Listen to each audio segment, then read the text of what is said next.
Hello students, welcome to Biomentors classes online. Today we are going to start a new chapter in our crash course 2022 and the name of the chapter is Semiconductor Electronics. तो सबसे पहले हम लोग heading डाल लेते हैं semiconductor electronics.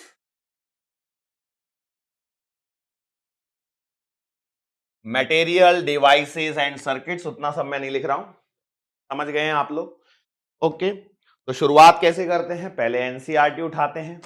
आ गई NCERT, chapter का नाम आप देख पा रहे होंगे, है कि नहीं?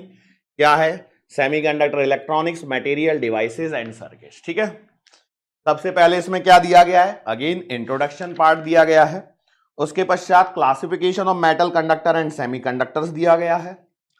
उसके पश्चात यहां पर एनर्जी बैंड्स के बेसिस पर क्लासिफिकेशन दिया गया है और पहले कंडक्टिविटी के बेसिस पर दिया गया है, जिसको हम लोग समझेंगे यहां पर। देन यही आगे कंटिन्यू चलता है और उसके पश्चात नई हेडिंग आती है इंट्रिंसिक सेमीकंडक्टर, क्या होता है समझेंगे। फिर आती है एक्सट्रिंसिक सेमीकंडक्टर, उसके बारे में समझेंगे। एक्सट्रिंसिक सेमीकंडक्टर में एन टाइप सेमीकंडक्टर और पी टाइप सेमीकंडक्टर को समझेंगे।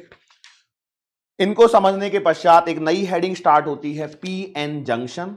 पीएन जंक्शन में पीएन जंक्शन का फॉर्मेशन हम समझेंगे और पीएन जंक्शन फॉर्मेशन के पश्चात सेमीकंडक्टर डायोड। सेमीकंडक्टर डायोड में PN junction diode under forward bias और फिर PN junction diode under reverse bias, इसको समझेंगे। इसको समझने के पश्चात इसके कैरेक्टरिस्टिक्स दिया गया है and then application of junction diode as a rectifier. Rectifier में आपको यहां पर एक हाफ वेव रेक्टिफायर और एक centre tapped full wave rectifier दिया गया है। हम लोग फुल वेव रेक्टिफायर में दो रेक्टिफायर्स देखते हैं, एक सेंटर टैप और एक ब्रिज टाइप। एनसीईआरटी में सिर्फ और सिर्फ सेंटर टैप दिया है, लेकिन हम दोनों को देखेंगे। उसके पश्चात यहां पर है special purpose PN junction diode, जिसमें जीनर डायोड आएगा, फिर Zener diode as a voltage regulator आएगा। Then photo diode, photo diode में उसका VI कैरेक्टरिस्टिक्स का ग्राफ आएगा, जो कि ऑप्टो इलेक्ट्रॉनिक जंक्शन डिवाइसेस के अंदर में है। ठीक है, ऑप्टो इलेक्ट्रॉनिक जंक्शन डिवाइसेस जिसमें फोटो डायोड है, एलईडी है लाइट एमिटिंग डायोड जिसे हम कहते हैं, और photovoltaic device that is solar cell. ठीक है, तो ये तीन हेडिंग यहां पर मेन है, इसका ग्राफ आएगा। नेक्स्ट हेडिंग इसके पश्चात आती है जंक्शन ट्रांजिस्टर। जंक्शन ट्रांजिस्टर के अंदर में हम ट्रांजिस्टर का स्ट्रक्चर और उसका एक्शन वाला पार्ट देखेंगे, जिसमें हम लोग एनपीएन ट्रांजिस्टर और पीएनपी ट्रांजिस्टर देखेंगे। उसके पश्चात क्या है? Basic transistor circuit configuration and transistor characteristics, जिसके अंदर में कॉमन एमीटर ट्रांजिस्टर कैरेक्टरिस्टिक्स को यहां पर देखा जाएगा, जिसमें इनपुट कैरेक्टरिस्टिक्स और आउटपुट कैरेक्टरिस्टिक्स के ग्राफ दिए गए हैं। फर्दर इसमें छोटी छोटी सी हेडिंग है, input resistance, output resistance, current amplification factor, फिर ट्रांजिस्टर एज अ डिवाइस कैसे काम करता है, जिसमें transistor as a switch, transistor as an amplifier. उसके पश्चात transistor as an amplifier CE configuration का आपको इसमें पढ़ना है, उसको समझना है, जिसमें हमारे पास में current gain, voltage gain, power gain से रिलेटेड कुछ चीजें यहां पर बनने वाली हैं। फिर हमारे पास में आएगा feedback amplifier and transistor oscillator. तो उसमें बहुत ज्यादा ध्यान नहीं देना है, छोटी सी हेडिंग है, बस उसको पढ़ के आगे आपको निकल जाना है। उसके बाद digital electronics and logic gates. Logic gates के अंदर में हमारे पास में नॉट गेट, और गेट, एंड गेट, ये तीन गेट एनसीईआरटी में पहले दिए। उसके पश्चात नैंड गेट, नॉर गेट, ये दो और दिए हैं, तो टोटल 5 गेट्स दिए गए हैं। हम लोग यहां पर एक्सऑर गेट और एक्सनॉर गेट को भी पढ़ते हुए आगे बढ़ेंगे। उसके पश्चात यहां पर हेडिंग दे रखी है इंटीग्रेटेड सर्किट, और इंटीग्रेटेड सर्किट के बाद में ये चैप्टर यहां पर समाप्त हो जाता है। ठीक है, तो इंटीग्रेटेड सर्किट ये छोटा सा पॉइंट है जिसको आप लोगों को खुद से यहां पर पढ़ना है ना। इसमें इंटीग्रेशन के बारे में बताया गया है कि SSI होता है, small scale integration, medium scale integration, large scale integration and very large scale integration. ठीक है, ये SSI, MSI, LSI और VLSI। VLSI एक सब्जेक्ट भी होता है जो आपको यहां पर नहीं है। तो ये थी सारी बेसिक बातें जो आपको ट्रांजिस्टर में यहां पर सॉरी सेमीकंडक्टर चैप्टर के अंदर में यहां पर आपको देखनी थी। ठीक है, सो हम लोग यहां पर स्टार्ट करेंगे अभी। तो can we start now? Yes, तो स्टार्ट कर देते हैं हम अपने चैप्टर को। तो जब मैं चैप्टर को स्टार्ट करता हूं तो हम बात करते हैं कि हमारे पास में जो सॉलिड स्टेट या सॉलिड स्टेट मटेरियल्स जो हैं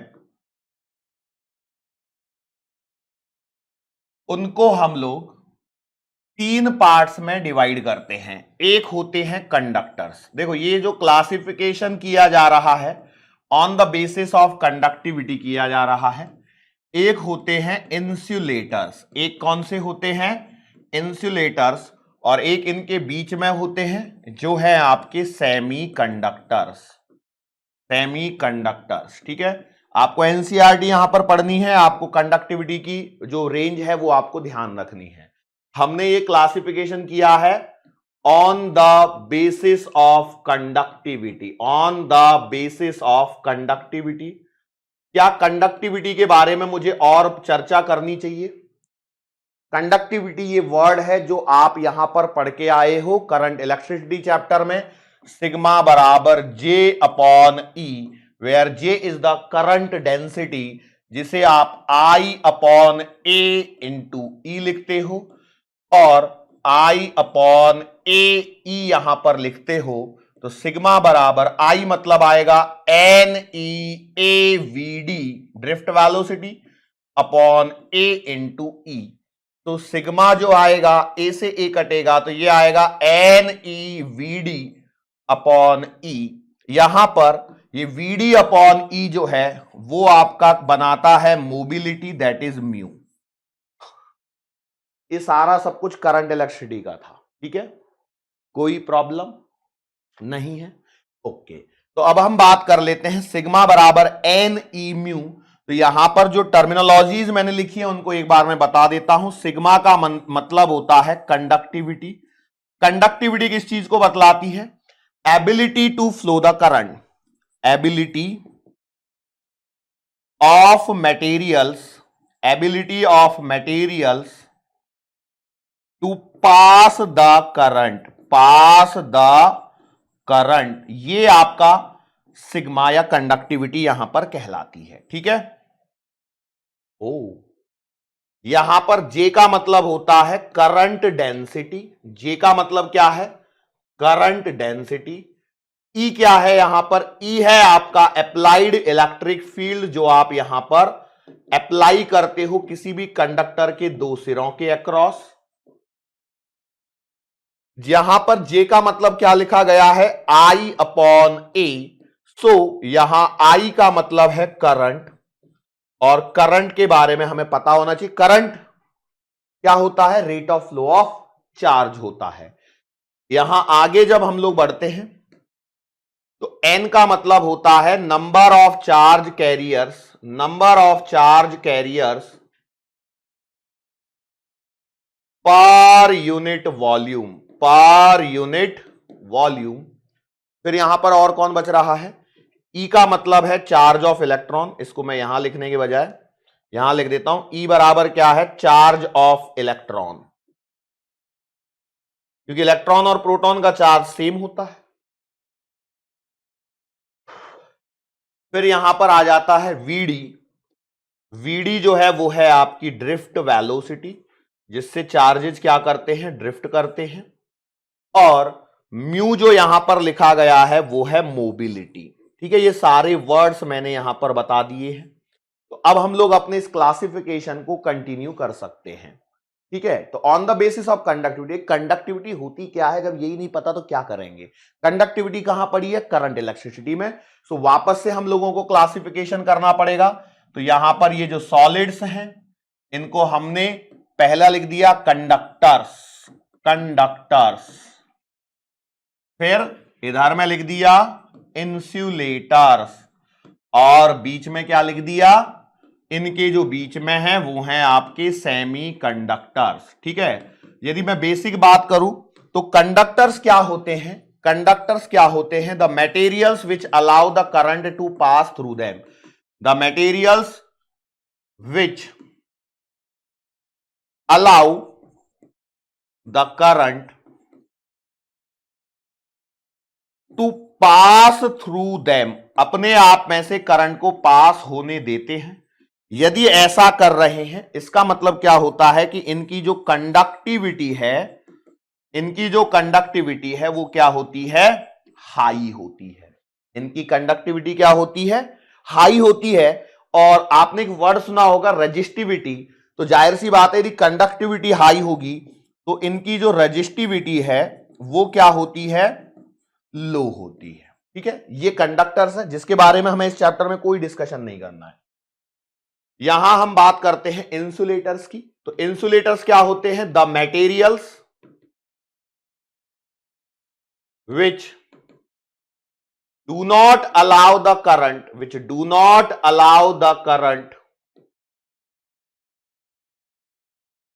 to pass through them, अपने आप में से करंट को पास नहीं होने देते हैं। यदि ये करंट को पास नहीं होने दे रहे हैं, इसका मतलब इनकी कंडक्टिविटी क्या है, लो है। डेटा आपको एनसीईआरटी में मिल जाएगा। और यदि कंडक्टिविटी लो है तो इसका मतलब हम कहेंगे इनकी जो रेजिस्टिविटी है वो क्या है, हाई है। यस, तो भैया कंडक्टर और इंसुलेटर ऐसे दो वर्ड्स हैं जिनके बारे में हम पहले से जानते हैं। लेकिन यहां पर परेशानी, यहां पर जो इस चैप्टर में जो हमें पढ़ना है वो है आपका सेमीकंडक्टर्स। तो सेमीकंडक्टर्स क्या हैं, तो हम ये कहते हैं कि सेमीकंडक्टर्स आर दोज मटेरियल्स, ऐसे मटेरियल whose conductivity, इनकी जो चालकता है वो क्या है, lies between conductors and insulators. ठीक है, सेमीकंडक्टर ऐसे मटेरियल है जिनकी कंडक्टिविटी जो है वो कंडक्टर और इंसुलेटर के बीच में कहीं होती है। और यहां एक और पॉइंट आपको ध्यान रखना है, वो क्या है कि at 0 kelvin they are insulators. ये कैसे रहते हैं, इंसुलेटर्स रहते हैं। और एज द टेम्परेचर इंक्रीज्ड, तो आपकी कंडक्टिविटी क्या होती है, कंडक्टिविटी भी यहां पर बढ़ती जाती है। तो ये बेसिक थ्योरी इसके बारे में आपको पता होनी चाहिए। तो हमें इस चैप्टर में सेमीकंडक्टर इलेक्ट्रॉनिक्स लिखा, मतलब ये बाकी चीजें तो डिस्कस करनी नहीं है, हमें तो सिर्फ और सिर्फ सेमीकंडक्टर पे बात करनी है। तो जब हम आगे बढ़ते हैं तो हम इन सेमीकंडक्टर्स को, ये जो सेमीकंडक्टर्स हैं, देखो ये जो सेमीकंडक्टर्स हैं इनको हम लोग दो पार्ट्स में क्लासिफाई करते हैं। एक होते हैं इंट्रिंसिक सेमीकंडक्टर, एक कौन से होते हैं, इंट्रिंसिक सेमीकंडक्टर्स, और दूसरे होते हैं एक्सट्रिंसिक सेमीकंडक्टर। ठीक है, एकदम थ्योरी है तो थोड़ा थोड़ा सा सुनते चलना है। लिखना चाहो तो आप लिख सकते हो और नहीं लिखना चाहो तो भी कोई दिक्कत नहीं है। मैं यहां पर सबको दे रहा हूं, लिखवा रहा हूं, तो आप इसका चाहें तो बाद में स्क्रीनशॉट ले सकते हैं। तो सेमीकंडक्टर्स को दो पार्ट्स में बांटा गया है। अब ये बांटा गया है on the basis of purity, मतलब प्योरिटी के बेसिस पर।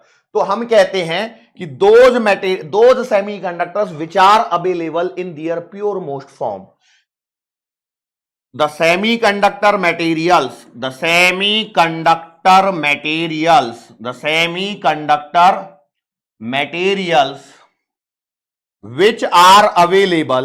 which are available in their pure most form, उन्हें हम कहते हैं इंट्रिंसिक सेमीकंडक्टर। एग्जाम्पल के तौर पे सिलिकॉन और जर्मेनियम। ठीक है, अब क्या होता है कि भैया प्योर वाले तो इंट्रिंसिक में चले गए, तो हम यहां पर क्या कहते हैं कि सेमीकंडक्टर मटेरियल्स विद इंप्योरिटीज। यहां क्या कहने वाले हैं, ऐसे सेमीकंडक्टर मटेरियल जिनमें इंप्योरिटीज होती है, द सेमीकंडक्टर्स विद इंप्योरिटीज, इनमें क्या होगी, इंप्योरिटीज होंगी। अब ये इंप्योरिटीज एक बात बताओ, अपने आप आई होंगी क्या, नहीं। तो ये जो इंप्योरिटीज हैं they are added externally, externally इनमें डाली गई हैं। और ये जो प्रोसेस है, ये जो प्रोसेस है, इस प्रोसेस का नाम है यहां पर डोपिंग। तो सेमीकंडक्टर मटेरियल, जो प्योर सेमीकंडक्टर मटेरियल हैं, इनमें इंप्योरिटी ऐड करने की प्रोसेस को डोपिंग कहा जाता है। इस पर सवाल बन सकता है, एकदम ऐसे ही सिंपल से वर्ड्स में घुमा देते हैं वो, ठीक है, डोपिंग कहलाता है। ठीक है, अब ये जो इंप्योरिटीज हैं, अब ये इंप्योरिटीज क्या डायरेक्टली ऐड हो जाएंगी? अब क्या इंप्योरिटीज को ऐड कर सकते हैं इसमें? तो उसके बेसिस पर ये जो एक्सट्रिंसिक सेमीकंडक्टर हैं, ये आपके फिर से दो टाइप के होते हैं। एक होते हैं पी टाइप सेमीकंडक्टर और एक होते हैं आपके एन टाइप सेमीकंडक्टर। एक्सट्रिंसिक का क्लासिफिकेशन पी टाइप और एन टाइप। तो अब यहां पर हमको, जब मैंने क्लासिफिकेशन यहां पर कर रहा हूं, तो पहले अब मुझे क्या करना पड़ेगा बताओ? इंप्योरिटी वाले एक्सट्रिंसिक हो गए, जिसके अंदर में फिर से दो पार्ट हो रहे हैं, वो on the basis of impurity है। लेकिन उस इंप्योरिटीज को समझने से पहले मुझे इंट्रिंसिक को प्योरली समझना पड़ेगा। तो जब मैं इंट्रिंसिक सेमीकंडक्टर को यहां पर समझने की कोशिश करता हूं, तो मैं सबसे पहले इंट्रिंसिक सेमीकंडक्टर ये हेडिंग डाल लेता हूं, और इंट्रिंसिक सेमीकंडक्टर की हेडिंग डालने के पश्चात इसकी डेफिनेशन लिख देता हूं। बताओ क्या लिख दूं definition? The semiconductor materials which are available in their pure most form are called as intrinsic semiconductor. अब इसका जो एग्जांपल है वो है, एक एग्जांपल के तौर पे यदि मैं देखूं तो एक है मेरे पास में सिलिकॉन, एक है जर्मेनियम। तो हम यहां पर बात करते हैं सिलिकॉन की। तो सिलिकॉन का जो एटॉमिक नंबर है, एटॉमिक नंबर जो है वो है 14। तो जब इसका एटॉमिक नंबर 14 है, तो इसका जो इलेक्ट्रॉनिक कॉन्फ़िगरेशन आएगा वो आएगा 1s2, 2s2, 2p6, 3s2 और 3p2। ठीक है, अच्छा इसमें एक बात ध्यान से देखो कि इसके जो आउटर मोस्ट ऑर्बिट है, इस आउटर मोस्ट ऑर्बिट के अंदर में, आउटर मोस्ट ऑर्बिट में क्या हो रहा है? 4 इलेक्ट्रॉन है। कितने इलेक्ट्रॉन हैं? 4 इलेक्ट्रॉन्स हैं। तो हम यदि इस इंट्रिंसिक सेमीकंडक्टर को बनाते हैं, तो इंट्रिंसिक सेमीकंडक्टर में कि भैया देखो हमारे पास में क्या होगा, इस इंट्रिंसिक सेमीकंडक्टर का हम बनाते हैं लैटिस स्ट्रक्चर। लैटिस स्ट्रक्चर ये वर्ड आपने सुना होगा कहां पर? केमिस्ट्री में, सॉलिड स्टेट चैप्टर के अंदर में। तो इसमें क्या होता है कि देखो ये आपका सिलिकॉन हो गया, और मैंने इसके आउटर मोस्ट ऑर्बिट को बस यहां पर ड्रॉ किया है। ठीक है, अब मैं यदि इसके आउटर मोस्ट ऑर्बिट को ड्रॉ कर लेता हूं,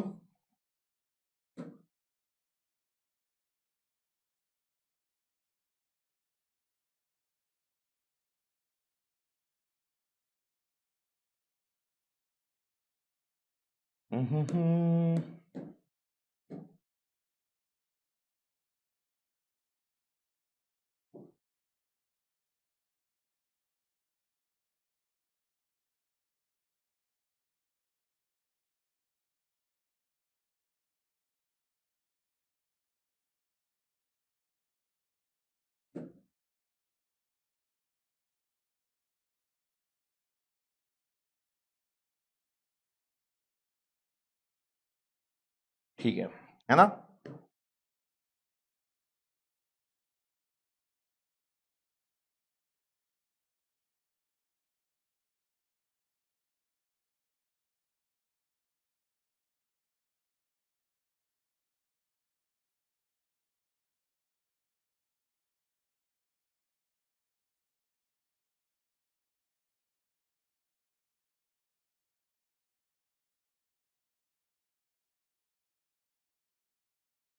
अब इनमें क्या है कि इनमें आपके पास में 4 इलेक्ट्रॉन्स हैं, तो सब में 4 इलेक्ट्रॉन्स आएंगे। एक्चुअली मुझे इसको थोड़ा सा और पहले कर देना चाहिए था।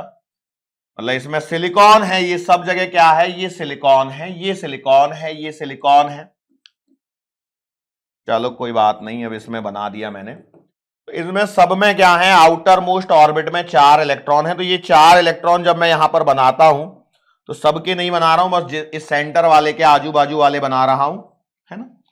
ये क्या करते हैं? ये आपस में आजू बाजू वालों से कोवैलेंट बॉन्ड बनाते हैं। क्या बनाते हैं बेटा? कोवैलेंट बॉन्ड यहां पर फॉर्म करते हैं। ठीक है, मैंने थोड़े बहुत बना दिए। यहां पर भी एक इलेक्ट्रॉन है, ठीक है। अब ये यहां पर ऐसी सिचुएशन हो गई, ये कोवैलेंट बॉन्ड बनाएंगे, मतलब इधर में भी बनेगा, ऐसा नहीं कि इधर नहीं बनेगा, ये इधर में भी बनाएगा, ठीक है, ये सब जगह बनेंगे। तो ये जो बॉन्ड है, ये कौन से बॉन्ड है, ये है आपके कोवैलेंट बॉन्ड, ठीक है, कोवैलेंट बॉन्ड यहां पर बनते हैं। तो ये है सिलिकॉन का लैटिस स्ट्रक्चर। मैंने सिर्फ आधा बनाया है, बाकी आप सब जगह कनेक्ट कर दो। मैं चाहूं तो देखो 2 मिनट की बात है, देखो यहां लगा दो सारे इलेक्ट्रॉन, लो भैया कितना टाइम लगेगा इलेक्ट्रॉन लगाने में, 4 इलेक्ट्रॉन लगाने हैं और फिर उसके बाद में बॉन्ड बनाने हैं। लो भाई ये 4 इलेक्ट्रॉन बना दो, आउटर मोस्ट ऑर्बिट ही सिर्फ बनाना है हमें, बाकी तो किसी से ज्यादा लेना देना यहां पर नहीं है। और ये आपके बॉन्ड बन गए, देखो ये आपके बॉन्ड बन गए, ये इधर बनाएगा, ये नीचे भी इधर सिलिकॉन होगा, इधर होगा, इधर होगा। तो ये आपस में क्या बन रहे हैं, इलेक्ट्रॉनों की शेयरिंग करते हुए ये अपने ऑक्टेट को क्या करते हैं, कंप्लीट करते हैं, ठीक है। तो ये सिलिकॉन का लैटिस स्ट्रक्चर इंट्रिंसिक सेमीकंडक्टर, ये क्या है, इंट्रिंसिक सेमीकंडक्टर है। लेकिन अब ये सिलिकॉन की जो पोजीशन है, यदि मैं इसको ध्यान से देखूं तो सिलिकॉन जो है इसका एटॉमिक नंबर 14 है। तो ये सिलिकॉन जो आता है वो आता है इस वाली टेबल में, लेकिन इसके यदि लेफ्ट और राइट साइड में मैं देखूं यहां पर, तो ये इस प्रकार से यहां बनता है और इसके ये वाली जो साइड है वो ये वाली आती है।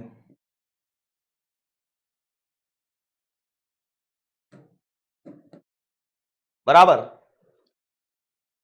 अच्छा, तो अब क्या होता है कि मैं देखो इनकी यदि आप देखोगे तो ये जो है ये कंपैरेबल साइज में है, ये कैसे हैं, कंपैरेबल साइज में है। तो इन्हीं की इंप्योरिटी हम मिलाते हैं, इन्हीं की इंप्योरिटीज को हम यहां पर मिला सकते हैं। तो जो आपकी इंप्योरिटीज होती हैं वो आपकी 2 टाइप की होती है। इंप्योरिटीज जो है वो कितने टाइप की होती है बेटा, 2 टाइप्स की। कौन कौन सी, तो पहली होती है ट्राईवैलेंट इंप्योरिटीज। ट्राईवैलेंट इंप्योरिटीज मतलब जिसके आउटर मोस्ट ऑर्बिट में 3 इलेक्ट्रॉन हैं। एग्जाम्पल के तौर पे जैसे आपने बोला बोरॉन है, एल्यूमिनियम है, गैलियम है, इंडियम है या थैलियम है। और दूसरी जो होती हैं वो होती हैं आपकी पेंटावैलेंट इंप्योरिटीज। पेंटावैलेंट इंप्योरिटीज वो होती हैं जिनके आउटर मोस्ट ऑर्बिट में क्या होते हैं, 5 इलेक्ट्रॉन होते हैं। जैसे एग्जाम्पल के तौर पे मैं बात करूं, फास्फोरस है, आर्सेनिक है, एंटीमनी है या बिस्मथ है। तो ये इंप्योरिटीज का खेल हो गया। तो इस इंप्योरिटीज के बेसिस पर जब मैं आगे बढ़ता हूं तो हमारे पास में देखो हमने क्या लिखा था यहां पे कि एक्सट्रिंसिक सेमीकंडक्टर वो मटेरियल है जिनमें इंप्योरिटीज होती हैं। लेकिन इन इंप्योरिटीज के बेसिस पे 2 टाइप है, पी टाइप और एन टाइप। लेकिन ये इंप्योरिटीज ऐड करने की प्रोसेस को डोपिंग भले ही आपने नाम दे दिया, लेकिन ये इंप्योरिटीज है कौन सी उसको समझने के लिए पहले मुझे इस इंट्रिंसिक सेमीकंडक्टर के स्ट्रक्चर को समझना जरूरी था। इसके स्ट्रक्चर को जब मैंने समझा तो मैंने क्या पाया कि सिलिकॉन भैया इस 14 नंबर की फैमिली का मेंबर है, ग्रुप 14 का है। और इसके आजू बाजू में ये आते हैं ग्रुप 13 और ग्रुप 15। तो ट्राईवैलेंट और पेंटावैलेंट इंप्योरिटीज हमारे पास में होती हैं। तो इस बेसिस पर हम लोग क्या करते हैं कि जो आपके एक्सट्रिंसिक सेमीकंडक्टर मटेरियल हैं इनको आपने 2 पार्ट्स में डिवाइड किया है। एक है आपके पी टाइप सेमीकंडक्टर और दूसरे जो हैं वो हैं आपके एन टाइप सेमीकंडक्टर मटेरियल, ठीक है। तो डिफाइन कैसे करते हैं कि when pentavalent impurities are added to intrinsic semiconductor materials then p type semiconductor is formed. तो अब इस समय क्या बनेगा आपका, p type semiconductor is formed. लेकिन यदि हमने ये कर दिया, क्या,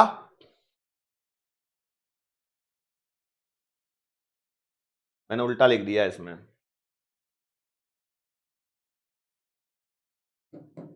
ये एन टाइप है, ठीक है, एन टाइप है। एन में पेंटा मिलेगा और पी में क्या होगा, ट्राईवैलेंट मिलाएंगे, ठीक है।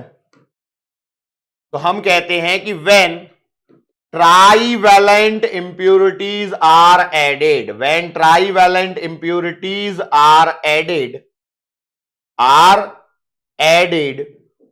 to intrinsic semiconductor materials, intrinsic semiconductor materials, तो क्या होता है, p-type semiconductor is formed, then p-type semiconductor is formed. ठीक है, यहां पे भी करेक्शन कर लेना.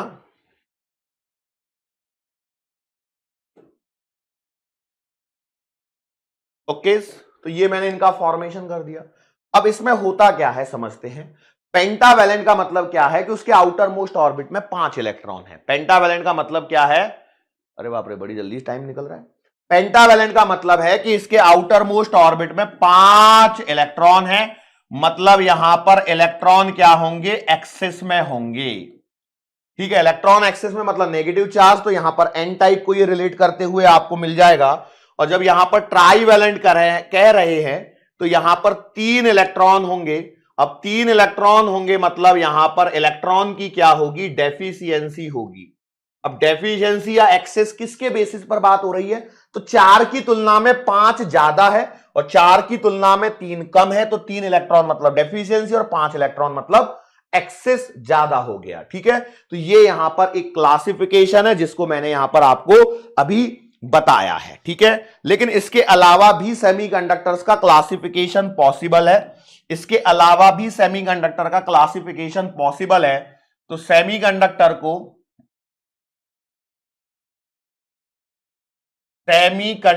को हम और भी तरीके से क्लासिफाई कर सकते हैं, और वो तरीका है, एक होता है एलिमेंटल सेमीकंडक्टर और एक होता है आपका एलॉय. एलॉय का मतलब क्या है, what do you mean by alloy, या एलॉय की जगह एक काम करो, एलॉय वर्ड अच्छा नहीं लगेगा क्योंकि मेटल्स का वो हो जाता है, तो यहां पर हम लिख लेते हैं कंपाउंड सेमीकंडक्टर. ठीक है, कंपाउंड सेमीकंडक्टर. तो ये एलिमेंटल में क्या आते हैं, तो भैया एलिमेंटल में सिंपल सी बात है, सिंपल सा एलिमेंट है तो सिलिकॉन हो गया या जर्मेनियम हो गया.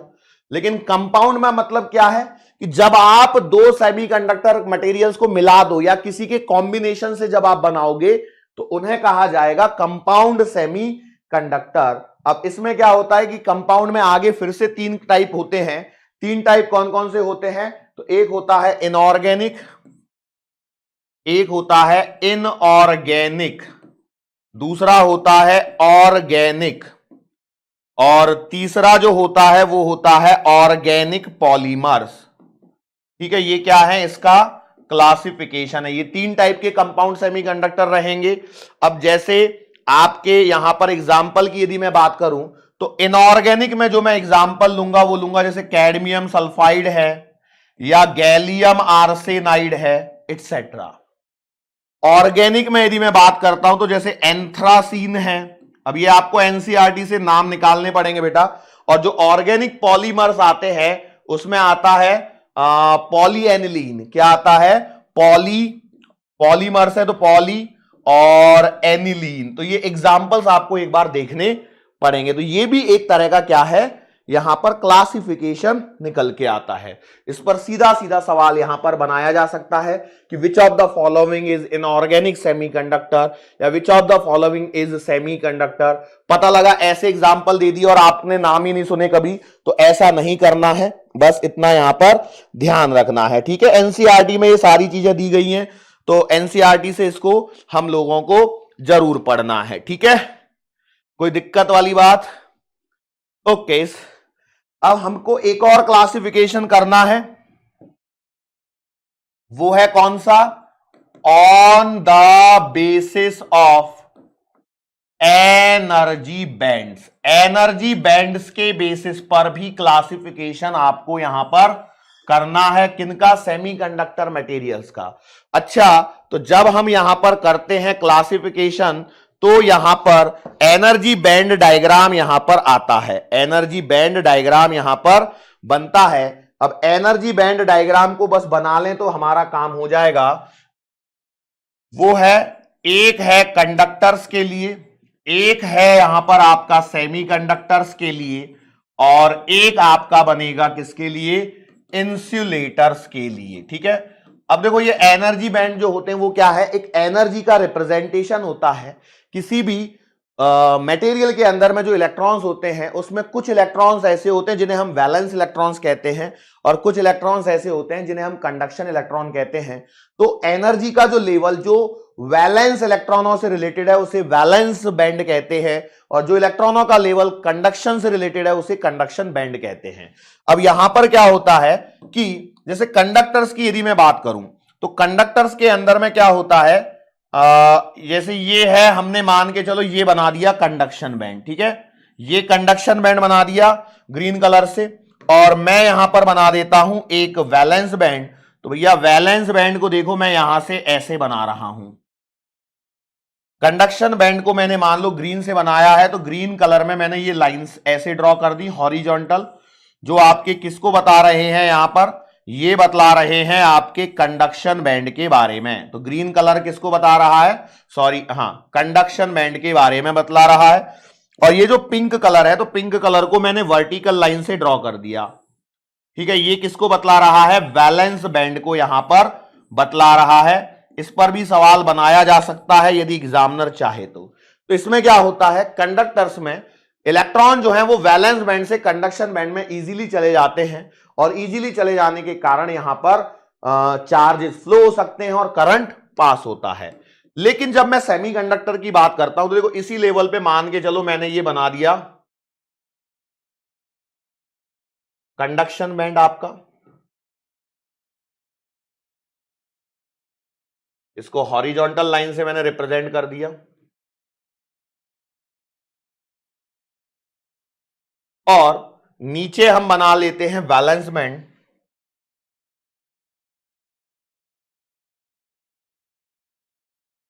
तो वैलेंस बैंड को मैंने ऐसे वर्टिकल लाइन से ड्रॉ कर रहा हूं। तो यहां पर एक जो गैप होता है, यहां पर जो गैप है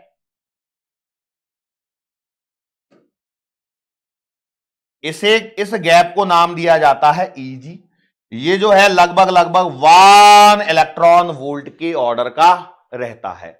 मतलब यहां पर ऐसा है कि वैलेंस बैंड का जो इलेक्ट्रॉन है वो कंडक्शन बैंड में पहुंच सकता है यदि आप इतनी अमाउंट ऑफ एनर्जी यहां पर इसे प्रोवाइड कर दो। लेकिन जो इंसुलेटर्स होते हैं उसमें क्या होता है कि इसमें जो आपका कंडक्शन बैंड है, ये कंडक्शन बैंड, ये क्या होता है, ये जो है ये वैलेंस बैंड की तुलना में बहुत ही हाई एनर्जी डिफरेंस पर होता है। तो ये आपका वैलेंस बैंड मैंने बना दिया। ये आप सॉरी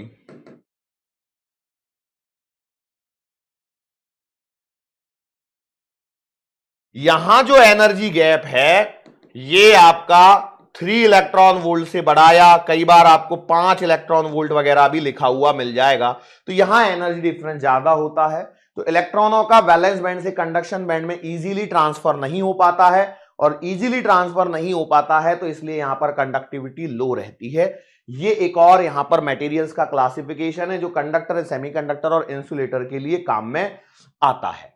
तो अब हमारे पास में जो बन गया है पी टाइप सेमीकंडक्टर मटेरियल और एन टाइप सेमीकंडक्टर मटेरियल, इनका करें क्या, व्हाट टू डू। तो हमारे पास में जो अगली हेडिंग यहां पर स्टार्ट होती है वो है आपकी पी एन जंक्शन। कौन सी हेडिंग यहां पर स्टार्ट होती है, पी एन जंक्शन। एक्चुअली मुझे लगता है मैं कोई एक टॉपिक भूल रहा हूं। अच्छा, मैंने आपको वो नहीं बनवाया, लेटिस स्ट्रक्चर नहीं बनवाया पी टाइप और एन टाइप का, वो भी बनवा दूं क्या, लगे हाथों, छूट गया है टॉपिक, ऐसे अच्छा नहीं लग रहा है मेरे को, ऐसे कैसे छोड़ दिया मैंने इस टॉपिक को। अच्छा, एंट्रेंस के बाद में मैं यहां पे आया और इसके बाद में मैंने ये सब बताया, इंप्योरिटीज बताई, ये सब बताई, लेकिन मैंने यहां पर ले नहीं पाया। अच्छा ठीक है, तो मैं यहां से ही ले रहा हूं बेटा, ठीक है।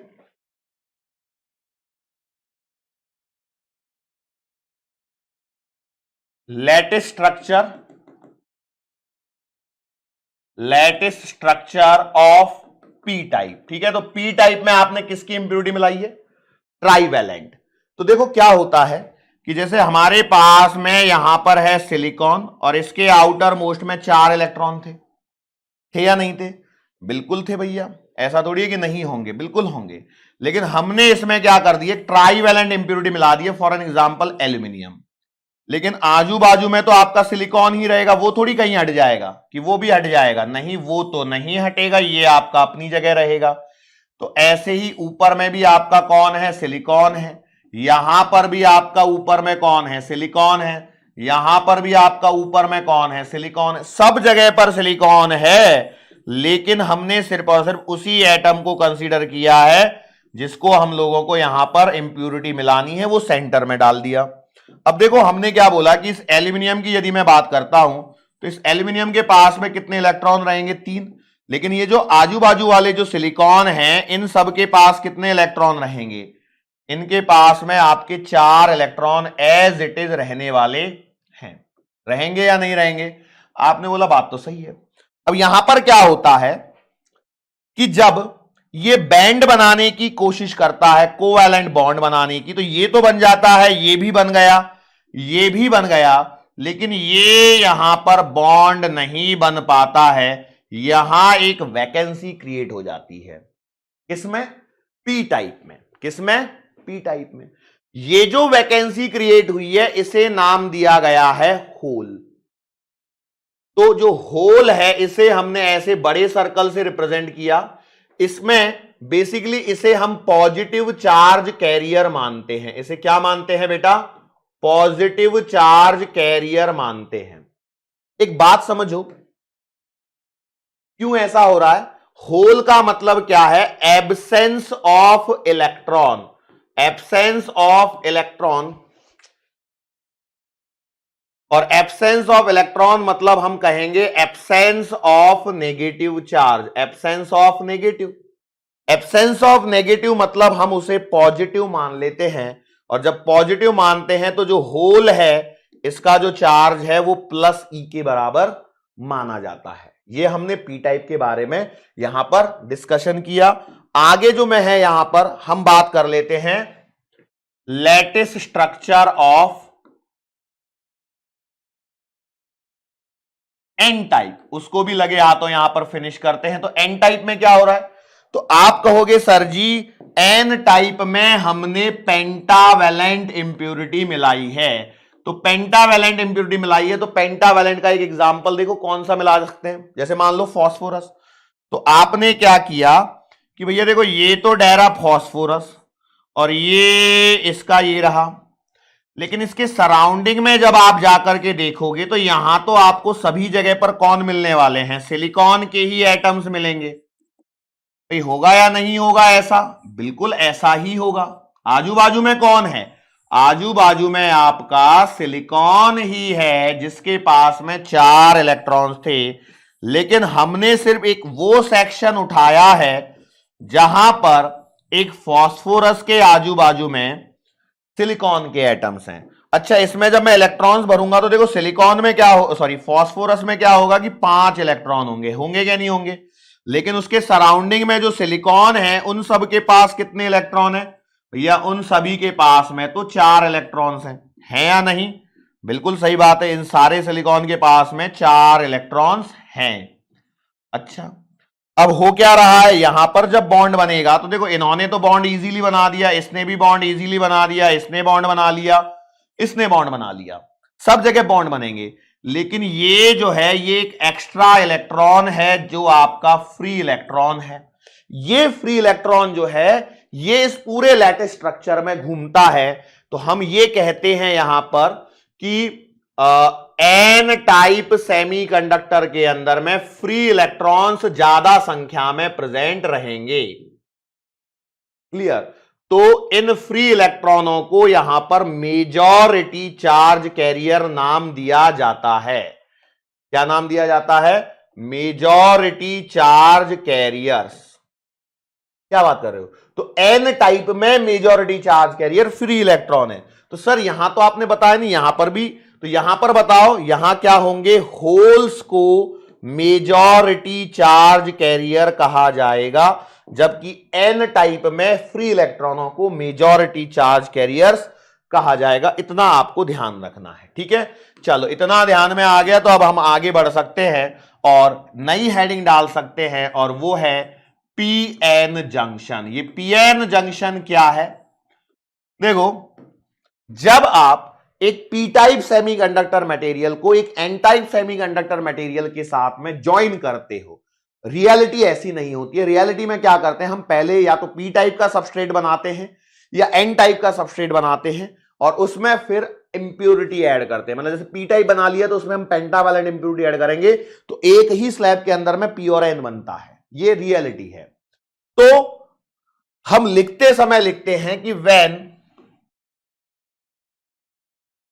a p-type semiconductor material, when a p-type semiconductor material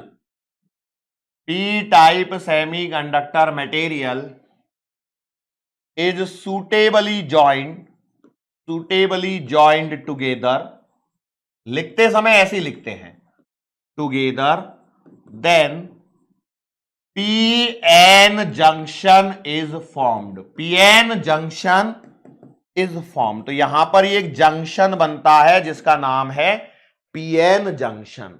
अब ये बनता है तो होता क्या है समझते हैं। देखो, हमने अभी देखा कि जो पी टाइप सेमीकंडक्टर मटेरियल है इसमें होल्स जो हैं ये हैं आपके, होल्स जो हैं वो हैं आपके मेजॉरिटी में। लेकिन क्या होता है, मैंने अभी आपको बताया ऐसे नहीं जोड़ा जाता है।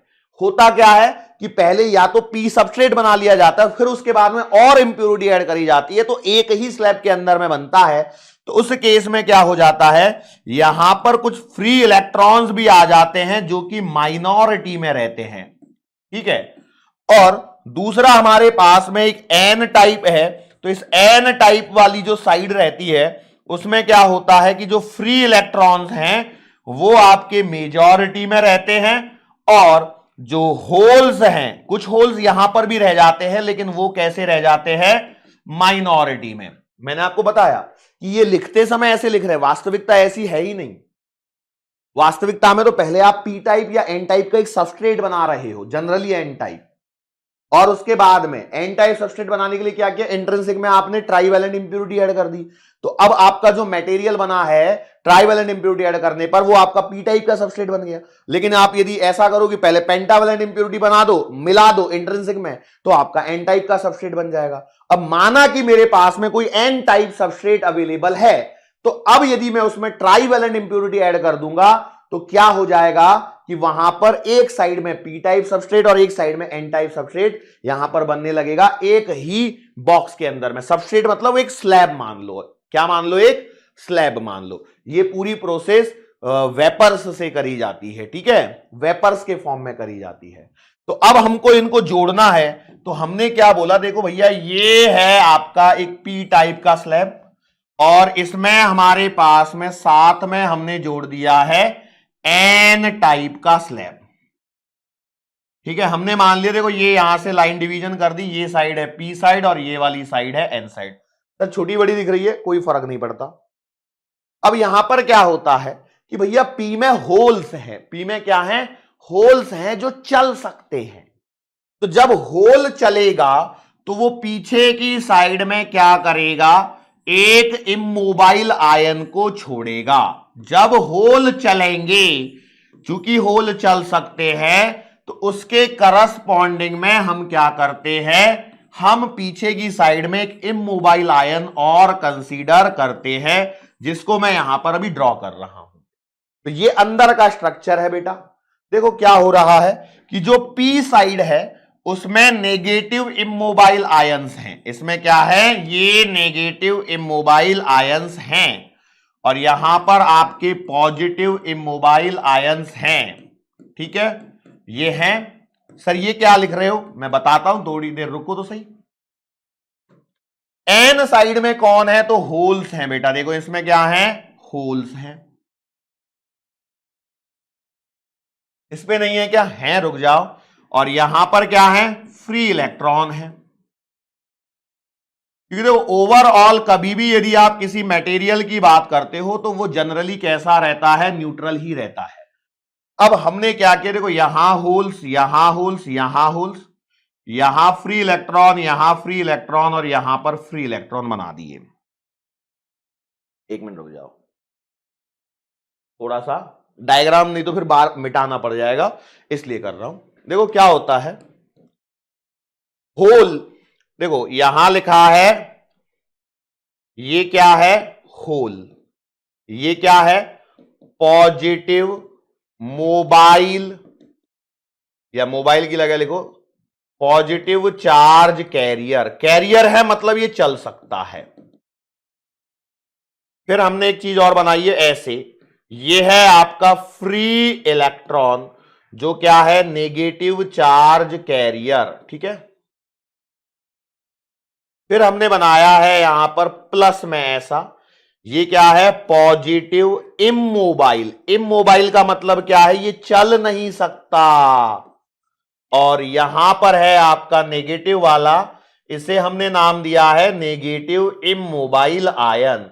तो अब देखो क्या होता है कि पॉजिटिव नेगेटिव मिलके ये न्यूट्रल ही है, लेकिन कुछ यहां पर जो यहां वाले थे, देखो ये होल था, ये फ्री इलेक्ट्रॉन था, ये होल था, ये फ्री इलेक्ट्रॉन था, ये होल था, ये फ्री इलेक्ट्रॉन था। तो ये आपस में क्या होते हैं कि जब यहां पर, जहां पर ये जंक्शन बनता है वहां पर ये आपस में रिकंबाइन होते हैं। क्योंकि ये चल सकते हैं तो ये होल इस फ्री इलेक्ट्रॉन को अट्रैक्ट करेगा, ये दोनों आपस में मूव होके क्या हो जाएंगे, आपस में चार्ज को कैंसल आउट कर देंगे। और जब ये कैंसल आउट हो जाएंगे तो यहां पर जो जंक्शन है इस पर एक न्यूट्रल रीजन फॉर्म हो जाएगा। ये जो जंक्शन बन रहा है, ये जो जंक्शन बन रहा है, यहां पर एक न्यूट्रल रीजन बनेगा एट जंक्शन, जंक्शन पर क्या बनेगा, a neutral region is form, a neutral region is form. इस न्यूट्रल रीजन को कहा जाता है डिप्लीशन लेयर, इस रीजन को क्या कहा जाता है, डिप्लीशन लेयर। अब जैसे जैसे ये डिप्लीशन लेयर फॉर्म होती है तो क्या होता है, देखो यहां पर ये नेगेटिव चार्जेस हैं, यहां पर ये पॉजिटिव चार्जेस हैं, तो इसके कारण यहां पर क्या आने लगता है, एक बैरियर पोटेंशियल डेवलप होने लगता है। भाई देखो यहां पर हायर पोटेंशियल साइड है, यहां पर एक लोअर पोटेंशियल साइड है, पॉजिटिव चार्जेस के कारण आया हुआ पोटेंशियल हायर पोटेंशियल और नेगेटिव चार्जेस के कारण आया हुआ पोटेंशियल नेगेटिव पोटेंशियल। तो there is a potential difference is created at the junction, जिसे कहा जाता है बैरियर पोटेंशियल। इसे क्या नाम दिया गया है, बैरियर पोटेंशियल, जो क्या करता है, it stops the further diffusion, it stops further diffusion of charges at junction. तो ये जंक्शन पे आने वाले आगे के चार्जेस को रोकता है। क्यों भैया, देखो जाहिर सी बात है, कैसे, तो समझो ये हायर पोटेंशियल ये हो गई साइड, ये लोअर पोटेंशियल साइड हो गई। तो यहां पर एक जंक्शन पर क्या होता है, एक इलेक्ट्रिक फील्ड तैयार हो जाता है। क्या बन गया है, इलेक्ट्रिक फील्ड बन गया है, जिसकी डायरेक्शन ये है। तो जब आप इलेक्ट्रोस्टैटिक्स पढ़ते हो तो इलेक्ट्रोस्टैटिक्स में एक पॉइंट पढ़ते हो, क्या पढ़ते हो, इलेक्ट्रोस्टैटिक्स थोड़ा सा देखना है कि यदि ये डायरेक्शन है एक इलेक्ट्रिक फील्ड की, और मान के चलो यदि मैं यहां पर एक प्लस क्यू चार्ज कंसीडर करूं और एक माइनस क्यू चार्ज कंसीडर करूं, इस पर फोर्स लगेगा F बराबर क्यू ई इधर और इस पर लगेगा F बराबर क्यू ई इधर, यस और नो। तो अब इसमें देखो, तो ये होल्स है, इस पर पॉजिटिव चार्ज है, जब ये इधर आने की कोशिश करेगा तो इस इलेक्ट्रिक फील्ड के कारण अपोजिट डायरेक्शन में फोर्स लग जाएगा। ये इलेक्ट्रॉन यदि इधर आने की कोशिश करेगा तो इस इलेक्ट्रॉन पे अपोजिट डायरेक्शन में फोर्स लग जाएगा। तो यहां पर जो पोटेंशियल डिफरेंस क्रिएट हुआ है जंक्शन पर, जिसे बैरियर पोटेंशियल नाम दिया गया है, इसने इन आने वाले चार्जेस को क्या कर दिया है, रोक दिया है, और यह बन गया है पीएन जंक्शन। अब देखो ये जो बना है, ये जो बना है, ये पीएन जंक्शन जो बना है, इसे जब हम एज अ डिवाइस यूज करते हैं तो उसे कहते हैं पीएन जंक्शन डायोड। उसे क्या कहते हैं, पीएन जंक्शन डायोड। तो पीएन जंक्शन डायोड क्या है? पीएन जंक्शन डायोड क्या है? तो भैया ये है एक टू टर्मिनल डिवाइस। ये क्या है? एक टू टर्मिनल इलेक्ट्रॉनिक डिवाइस है। टू टर्मिनल इलेक्ट्रॉनिक डिवाइस है जिसमें कैथोड और एनोड होंगे, या पॉजिटिव टर्मिनल और नेगेटिव टर्मिनल होंगे, और इसे सिंबॉलिकली ऐसे यहां पर बनाया जाता है। ठीक है, तो ये इसकी पी साइड और ये इसकी एन साइड। ठीक है, ये यहां पर पीएन जंक्शन डायोड। तो जो ये था ना, ऐसे नहीं बनाते हैं हम लोग इलेक्ट्रॉनिक सर्किट में। जब रिप्रेजेंटेशन करते हैं तो इसे इस प्रकार से बनाते हैं। ये ट्राइंगल है और इसके आगे ये डंडा है। जो ट्राइंगल वाली साइड वो पी और ये डंडे वाली साइड एन साइड। क्लियर? तो ये बन गया आपका पीएन जंक्शन। अब इस पीएन जंक्शन डायोड को हमें यूज करना है। उसको यूज करने से पहले हमें यहां पर एक टर्मिनोलॉजी समझनी है जिसे कहा जाता है बायसिंग। जिसे क्या कहा जाता है? Biasing. What is the meaning of biasing? Biasing का मीनिंग क्या होता है? तो बायसिंग को हम कहते हैं application of external DC supply. External DC supply to the device is called as biasing. मतलब क्या है? सिंपल सी बात है, एक डीसी बैटरी से डिवाइस को कनेक्ट करना, बैटरी से डिवाइस को कनेक्ट करना मतलब कहलाता है बायसिंग। अब ये जो बायसिंग है बेटा, ये आपकी दो तरह की होती है। एक होती है फॉरवर्ड बायसिंग। एक क्या होती है? Forward biasing. क्या होती है फॉरवर्ड बायसिंग? तो भैया हम कहते हैं कि when positive terminal of the battery is connected to P side and negative terminal of the battery is connected to N side of the diode, then diode is said to be in forward bias condition। ये पूरी कहानी diode के लिए चल रही है। तो हम क्या कहते हैं कि when positive terminal of battery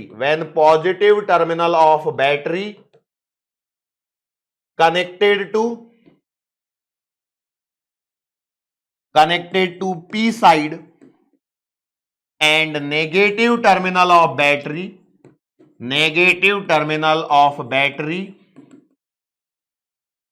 connected to N side of diode। तो यहां पर जो डायोड है उसकी फॉरवर्ड बायसिंग बनती है। मतलब जैसे ये है आपका एक पीएन जंक्शन डायोड, तो ये पी साइड हो गई, ये एन साइड हो गई, और यहां है आपकी बैटरी। तो देखो हमने इन दोनों को जोड़ दिया, तो ये क्या है? फॉरवर्ड बायसिंग वाली सिचुएशन हो गई। लेकिन एक बात और आपको ध्यान रखनी है कि हम कहते समय पॉजिटिव टर्मिनल वगैरह कह रहे हैं, लेकिन इस पॉजिटिव टर्मिनल का मतलब है हायर पोटेंशियल ऑफ बैटरी, और जहां पर मैं नेगेटिव टर्मिनल लिख रहा हूं इसका मतलब है लोअर पोटेंशियल। ठीक है, इस पर सवाल बनते हैं। इस पर क्या बनते हैं? सवाल बनते हैं। ठीक है, तो सवालों को हम सवालों वाले सेक्शन में करेंगे, लेकिन अभी आपको यह समझना जरूरी है ये पॉजिटिव और ये नेगेटिव। या फिर हम ऐसे भी कह सकते हैं कि ये है आपका डायोड। ठीक है, ये है डायोड की पी साइड और ये है एन साइड। तो भैया ये है हायर पोटेंशियल और ये है लोअर पोटेंशियल। तो ये फॉरवर्ड बायसिंग है। ये क्या है? Forward biasing. अब हम इसको दूसरे वाला क्या है? Reverse biasing. रिवर्स बायसिंग में क्या होने वाला है? रिवर्स बायसिंग, इसमें क्या करेंगे बेटा? रिवर्स बायसिंग में होगा ये कि पी साइड को कनेक्ट करेंगे हायर पोटेंशियल टर्मिनल से, higher potential terminal of battery, और एन साइड को मैंने उल्टा लिख दिया, पी नहीं, एन साइड को कनेक्ट करेंगे हायर पोटेंशियल से, और पी साइड को किससे कनेक्ट करेंगे? Lower potential terminal of the battery से। मतलब यदि मैं बनाता हूं तो देखो ये है आपके पास में एक पीएन जंक्शन डायोड, और इसे हमने माइनस प्लस, ये पी और ये एन। तो यहां जब मैं कनेक्शन दे रहा हूं तो ये हो गया आपका रिवर्स बायसिंग। इसको हम ऐसे भी बना सकते हैं। कैसे? देखो ये है आपका डायोड, ठीक है, डायोड की पी साइड, ये एन साइड। यदि मैं यहां पर लोअर पोटेंशियल कनेक्ट कर दूं और यहां पर हायर पोटेंशियल कनेक्ट कर दूं तो ये रिवर्स बाइसिंग में बनेगा। दो चीजें क्लियर हो गई। अब इसमें क्या होता है कि जब इसे हम लोग यूज करते हैं तो कुछ चीजें बन के निकल के आती हैं। क्या चीजें बन के निकल के आती हैं?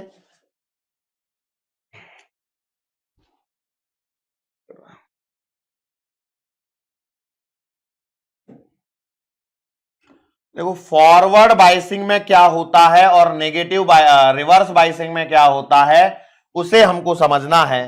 तो हमने ये बना दिया, पी साइड और एन साइड बना लेते हैं पहले। तो फॉरवर्ड बाइसिंग को हम आसानी से समझ सकते हैं, ठीक है। यहां पर ये मान लेते हैं पी साइड, ये मान लेते हैं एन साइड, और यहां तक आपकी डिप्लीशन लेयर है, ठीक है। मैं इतना ही बना रहा हूं, बहुत ज्यादा नहीं बना रहा हूं, है। और यहां पर आपके होल्स वगैरह हैं, यहां आपके फ्री इलेक्ट्रॉन्स हैं, ठीक है। कौन है? Free electrons. बाकी कुछ भी नहीं बना रहा हूं मैं।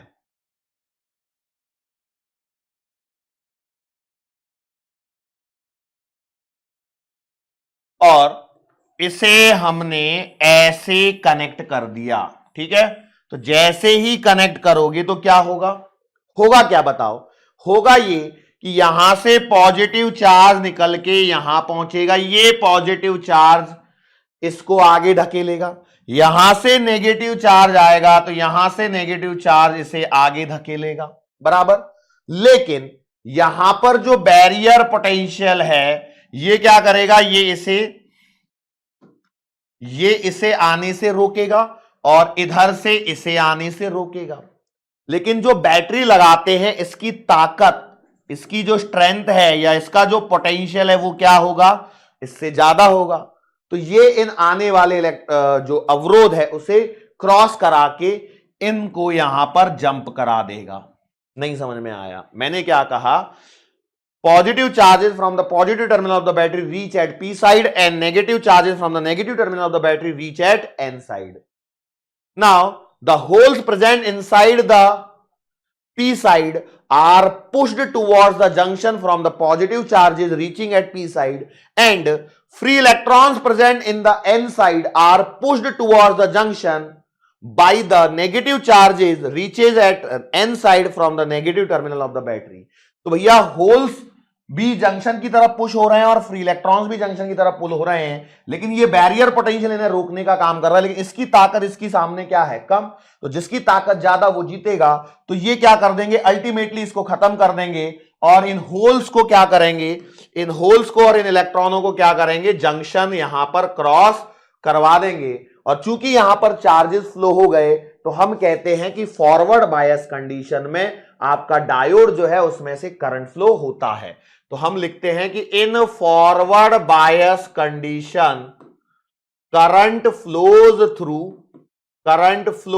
Through diode. और चूंकि यहां पर करंट फ्लो होता है तो हम इसे कह सकते हैं कि ये acts like a closed switch, acts like closed switch. तो ये क्लोज स्विच की तरह व्यवहार करता है, ठीक है। तो इसका यदि मैं VI कैरेक्टरिस्टिक्स ग्राफ ड्रॉ करूं तो क्या होने वाला है? ये V है और ये I है। तो क्या होता है कि ये ग्राफ जो है ये पहले ऐसे चलता है, देखो बैरियर पोटेंशियल अपोज करता है, लेकिन फिर बाद में इसमें से करंट एक्सपोनेंशियली फ्लो होने लगता है। अब यहां पर क्या होता है कि एक पर्टिकुलर वैल्यू तक जो कि इसका स्टॉपिंग पोटेंशियल बोल रहा हूं, नी वोल्टेज कहलाता है, यहां तक ये इसे रोकता है, या थ्रेशोल्ड वैल्यू भी कह सकते हैं, जो कि सिलिकॉन के लिए आती है 0.7 वोल्ट बैरियर पोटेंशियल और जर्मेनियम के लिए आती है 0.3 वोल्ट। ये डेटा हमें याद रखना है। तो ये फॉरवर्ड बाइसिंग वाली चीजें हो गई। रिवर्स बाइसिंग में क्या होगा बेटा? सोचो, रिवर्स बाइसिंग में हम इसका उल्टा करेंगे। रिवर्स बाइसिंग में क्या होगा? इसका उल्टा होगा। कैसे होगा? सोचना जरा। देखो ये तो हमने बना दिया पी और एन साइड, ठीक है। ये तो आपकी पी साइड और एन साइड जो बननी है वो तो है ही है। ठीक है, ये बीच में पार्टीशन डाल दिया। अब ये आपका पहला वाला ये है, पी साइड है तो ये माइनस माइनस माइनस, या एन साइड में ये नेगेटिव इमोबाइल आयंस, ये यहां पर बैरियर पोटेंशियल, सब कुछ एज इट इज चल रहा था। यहां पर आपके होल्स हैं, दो बहुत सारे होल्स मैंने यहां पर बना दिए हैं। यहां पर आपके फ्री इलेक्ट्रॉन्स हैं जो बहुत सारी संख्या में मैंने बनाने की कोशिश की है। अब आपको इनको कनेक्ट करना है कैसे, कुछ इस प्रकार से, यस और नो, ये माइनस ये प्लस। तो भैया हमने कनेक्शन तो दे दिए। अब क्या होगा, यहां से नेगेटिव चार्जेस यहां पी साइड पहुंचेंगे, बराबर, और यहां से पॉजिटिव चार्जेस यहां पहुंचेंगे, बराबर। तो अब मुझे बताओ, जब ये अंदर जाएंगे तो यहां पर जब ये पहुंचेंगे तो क्या करेंगे, ये इन्हें अट्रैक्ट करेंगे इधर, और ये पॉजिटिव चार्जेस इन्हें अट्रैक्ट करेंगे इधर। तो जब ऐसा होगा तो ये जो होल्स हैं they are moving away from the junction and free electrons are also moving away from the junction. तो यहां पर क्या होने लगेगा कि जो विड्थ पहले इतनी सी थी वो अब width of the depletion layer क्या होने लगेगी, बढ़ने लगेगी। Width of the depletion layer start increasing. तो भैया जब विड्थ बढ़ने लगेगी तो इसका मतलब रिवर्स बायस में करंट फ्लो तो नहीं हो रहा है, ये तो दूर भाग रहे हैं। लेकिन क्या होता है, यदि हम इस वैल्यू को एक्सट्रीम लार्ज बढ़ा दें तो एक ऐसी वैल्यू आती है जहां पर ये टूट जाता है, ब्रेकडाउन हो जाता है। क्या हो जाता है, ब्रेकडाउन हो जाता है। क्या हो जाता है, ब्रेकडाउन हो जाता है। तो इसके लिए हम कहते हैं कि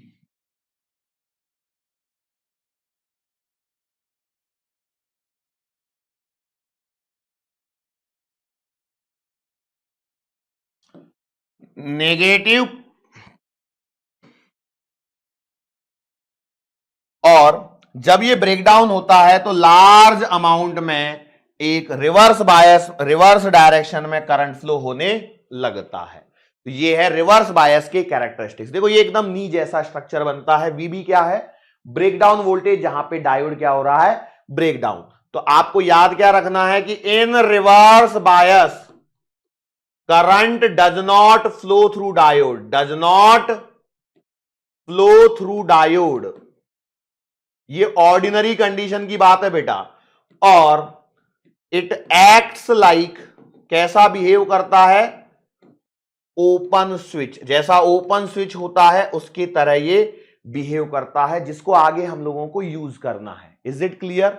चलो तो ये हो गया आपका पीएन जंक्शन डायोड के बारे में। अब इसी को हम लोग सेमीकंडक्टर डायोड भी कहते हैं, जिसका हम लोगों को अभी क्या देखना है, एप्लीकेशन वाला पार्ट यहां पर देखना है। ठीक है, लेकिन एप्लीकेशन वाला पार्ट शुरू करने से पहले मैं यहां पर दो चीजें बताना चाहता हूं। वो है जो थियरी में सवाल बन सकता है कभी भी, एक तो है डिफ्यूजन करंट और दूसरा पॉइंट है ड्रिफ्ट करंट। कई बार इसमें थियरी में सवाल बन जाता है, तो इसको हम समझते हैं। ठीक है, देखो क्या होता है, ये अभी वही पीएन जंक्शन डायोड ही चल रहा है। पी साइड में जब हम बात करते हैं तो पी साइड में क्या होता है, होल्स जो हैं वो आपके ज्यादा होते हैं, और एन साइड में जो हैं वो इलेक्ट्रॉन्स आपके ज्यादा होते हैं। ठीक है, तो हम ऐसा लिख देते हैं इसको कि पी साइड में number of holes is more than compare to number of electrons, और यहां पर जो नंबर ऑफ फ्री इलेक्ट्रॉन्स हैं वो होल्स की तुलना में ज्यादा रहेंगे। ठीक है, रहेंगे कि नहीं रहेंगे। तो हम इसको यदि ऐसा बोलें कि number of holes on P side is greater than number of holes in compare to N side, या number of free electrons on P side is less than number of holes to, sorry इलेक्ट्रॉनों का compare करना है, number of electrons to N side. इसमें double arrow लगा लो क्योंकि ज्यादा संख्या में होते हैं। तो अब इससे होता क्या है, इससे यहां पर कॉन्सेंट्रेशन में डिफरेंस क्रिएट होता है। मतलब संख्या अलग अलग है तो कॉन्सेंट्रेशन में क्या हो गया, डिफरेंस क्रिएट हो गया, और इस डिफरेंस को हम लोग कॉन्सेंट्रेशन ग्रेडियंट के नाम से जानते हैं। कॉन्सेंट्रेशन ग्रेडियंट के नाम से जानते हैं। ग्रेडियंट क्या होता है? कोई भी, जैसे पोटेंशियल ग्रेडियंट है तो fall of potential per unit length. तो यहां पर कॉन्सेंट्रेशन ग्रेडियंट है, मतलब कॉन्सेंट्रेशन में जो चेंज हो रहा है, मतलब हम या तो होल्स का देखेंगे या फ्री इलेक्ट्रॉनों का देखेंगे। तो इसके कारण क्या होता है? इस कॉन्सेंट्रेशन ग्रेडियंट के कारण, ध्यान से सुनना, due to concentration gradient, due to concentration gradient, यहां पर इलेक्ट्रिक फील्ड आता है, वो सारी चीजें आती हैं, वो सब आप जानते हो। तो हम क्या कहते हैं कि कॉन्सेंट्रेशन ग्रेडियंट के कारण बैरियर पोटेंशियल डेवलप होता है। बैरियर पोटेंशियल क्या होता है? डेवलप होता है। ये वाली भी बात आप जानते हो। अब ये जो बैरियर पोटेंशियल है, बेसिकली ये आने वाले इलेक्ट्रॉनों को रोक रहा होता है। ये क्या कर रहा होता है? आने वाले इलेक्ट्रॉनों को रोक रहा होता है, जो एन साइड से आते हैं, और जो होल्स हैं जो पी साइड से एन साइड जाते हैं। तो हम क्या कहते हैं कि even though barrier potential is present, even though barrier potential is present, क्या होता है कि सम एनर्जेटिक इलेक्ट्रॉन, जो कुछ ऐसे इलेक्ट्रॉन होते हैं जिनके पास में एनर्जी होती है, वो क्या करते हैं? Move from N side to P side, N side to P side. ये किसके कारण हुए? कंसंट्रेशन ग्रेडियंट के कारण ही हो रहा है यहां पर भी। तो इस प्रोसेस को कहा जाता है diffusion of electrons from N side to P side, diffusion of electrons to N side to P side. और कुछ जो एनर्जेटिक होल्स होते हैं वो मूव करते हैं कहां से कहां तक? पी साइड से एन साइड की तरफ। तो ओवरऑल यदि मैं बात करूं तो ओवरऑल कहानी ऐसे हो रही है कि जैसे मान लो ये है पी साइड और ये है एन साइड। तो जो होल्स है, यदि मैं इसे, होल्स जो हैं वो पी से एन की तरफ जा रहे हैं, और जो फ्री इलेक्ट्रॉन है वो एन से पी की तरफ जा रहा है, बराबर। अब यहां पर एक बात देखो कि जो होल्स के कारण करंट आ रहा है वो आई एच ऐसे जाएगा, और देखो इलेक्ट्रॉनों के कारण जो करंट है वो इधर जाएगा, करंट की डायरेक्शन सेम है।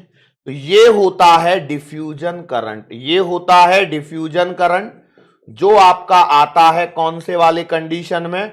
फॉरवर्ड बायस कंडीशन में। तो डिफ्यूजन करंट जो है वो पी से एन साइड में फ्लो होता है। ये डिफ्यूजन करंट के बारे में पूरी इंफॉर्मेशन हो गई। अब हमें बात करनी है, अगला जो है वो है ड्रिफ्ट करंट, ठीक है, ड्रिफ्ट करंट।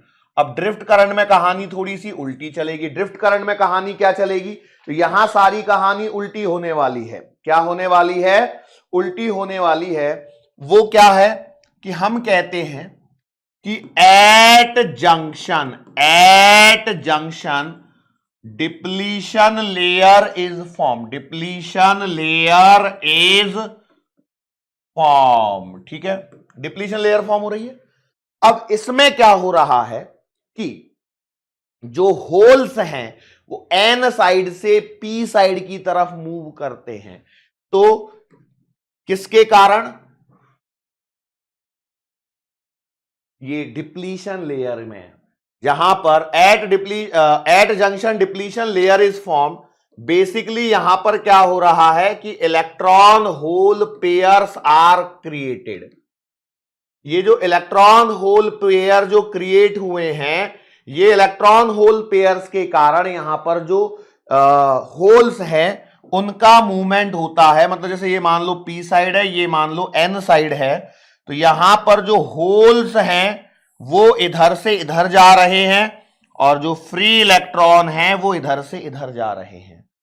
तो इसका मतलब क्या होता है? इसका मतलब ये है कि यहां पर इस डायरेक्शन में होल करंट चल रहा है, और इसी डायरेक्शन में इलेक्ट्रॉनों के द्वारा प्रोड्यूस करंट भी चल रहा है, जो कंबाइनली कहलाता है ड्रिफ्ट करंट। ठीक है, जो कंबाइनली क्या कहलाता है, ड्रिफ्ट करंट। तो ड्रिफ्ट करंट जो है वो N से P साइड में चलता है, और जो डिफ्यूजन करंट है वो P से N साइड में चलता है। सो ओवरऑल इस सब के बाद में जो करंट बचता है वो हमारा नेट करंट होता है थ्रू द डायोड। ठीक है, डिफ्यूजन करंट P से N side, drift current N से P साइड। इस पर थियोरेटिकल सवाल यहां पर बनाया जा सकता है। ठीक है, कोई दिक्कत तो नहीं होगी ना, कोई दिक्कत तो नहीं होगी ना, क्लियर है ना? नहीं तो पता लगा कि मैंने ये चीजें बताई और कई लोग इसमें कंफ्यूजन में कर गए। ठीक है, चलो तो अब हम लोग एप्लीकेशन पे चले ही चलते हैं। और सबसे पहला जो मेन है वो है रेक्टिफायर। रेक्टिफायर जो है वो एक इलेक्ट्रॉनिक सर्किट है, an electronic circuit which converts AC into DC। लेकिन ये ज्यादा करेक्ट डेफिनेशन नहीं है। मोर करेक्ट वे, इन अ मोर करेक्ट वे हम कहते हैं कि an electronic circuit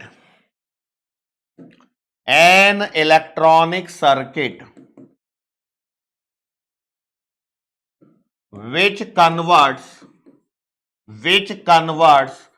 AC में क्या होता है, पॉजिटिव और नेगेटिव दोनों होते हैं, इसको करता है कन्वर्ट किस में, यूनिडायरेक्शनल करंट में इसे कन्वर्ट करता है। तो ये रेक्टिफिकेशन की प्रोसेस हो गई। अब हमको यहां जो देखना है, रेक्टिफायर में आपका क्लासिफिकेशन की यदि मैं बात करता हूं तो रेक्टिफायर में आपके पास में होता है हाफ वेव रेक्टिफायर और एक होता है फुल वेव रेक्टिफायर, जिसमें आगे फिर से दो टाइप होते हैं। एक होता है सेंटर टैप्ड रेक्टिफायर और एक होता है ब्रिज टाइप रेक्टिफायर। ठीक है, ये सबके सर्किट डायग्राम होते हैं भैया, स्पेसिफिक है, इसमें मैं कुछ भी चेंज नहीं कर सकता। अब ये हाफ वेव रेक्टिफायर का मतलब क्या है, rectification only in positive half cycle of AC supply. तो इस ऐसा जो करता है वो हाफ वेव रेक्टिफायर कहलाता है, और जो फुल वेव रेक्टिफायर है वो क्या करता है, रेक्टिफिकेशन करेगा in both positive as well as negative half cycle of AC supply. तो वो आपका कहलाता है फुल वेव रेक्टिफायर। तो हाफ वेव क्या कर रहा है, सिर्फ पॉजिटिव हाफ साइकिल में रेक्टिफिकेशन का काम कर रहा है, जबकि फुल वेव दोनों में काम कर रहा है। तो चलो सबसे पहली हेडिंग डाल लेते हैं, हाफ वेव रेक्टिफायर। तो हाफ वेव रेक्टिफायर का जब मैं सर्किट बनाता हूं तो देखो इसका सर्किट कुछ ऐसे बनेगा कि यहां पर एक स्टेप डाउन ट्रांसफॉर्मर होगा, ये और ये। ठीक है, ये यहां पर single phase AC supply 50 hertz वाली लगा दी आपने, है ना। यहां पर क्या है, स्टेप डाउन और ट्रांसफॉर्मर। ठीक है, यहां आपका एक डायोड कनेक्ट होगा और ये आपका एक लोड कनेक्ट होगा, जिसपे आप इसे ट्राई करोगे, LOAD, या इसे आप R रेजिस्टेंस से डिनोट कर दोगे। ठीक है, हमने इस पॉइंट को नाम दिया है M और इस पॉइंट को नाम दिया है N। ये है डायोड अब क्या होता है कि जब आप एसी सप्लाई लगाते हो तो ये एसी सप्लाई कैसे चलती है, ये एसी सप्लाई ये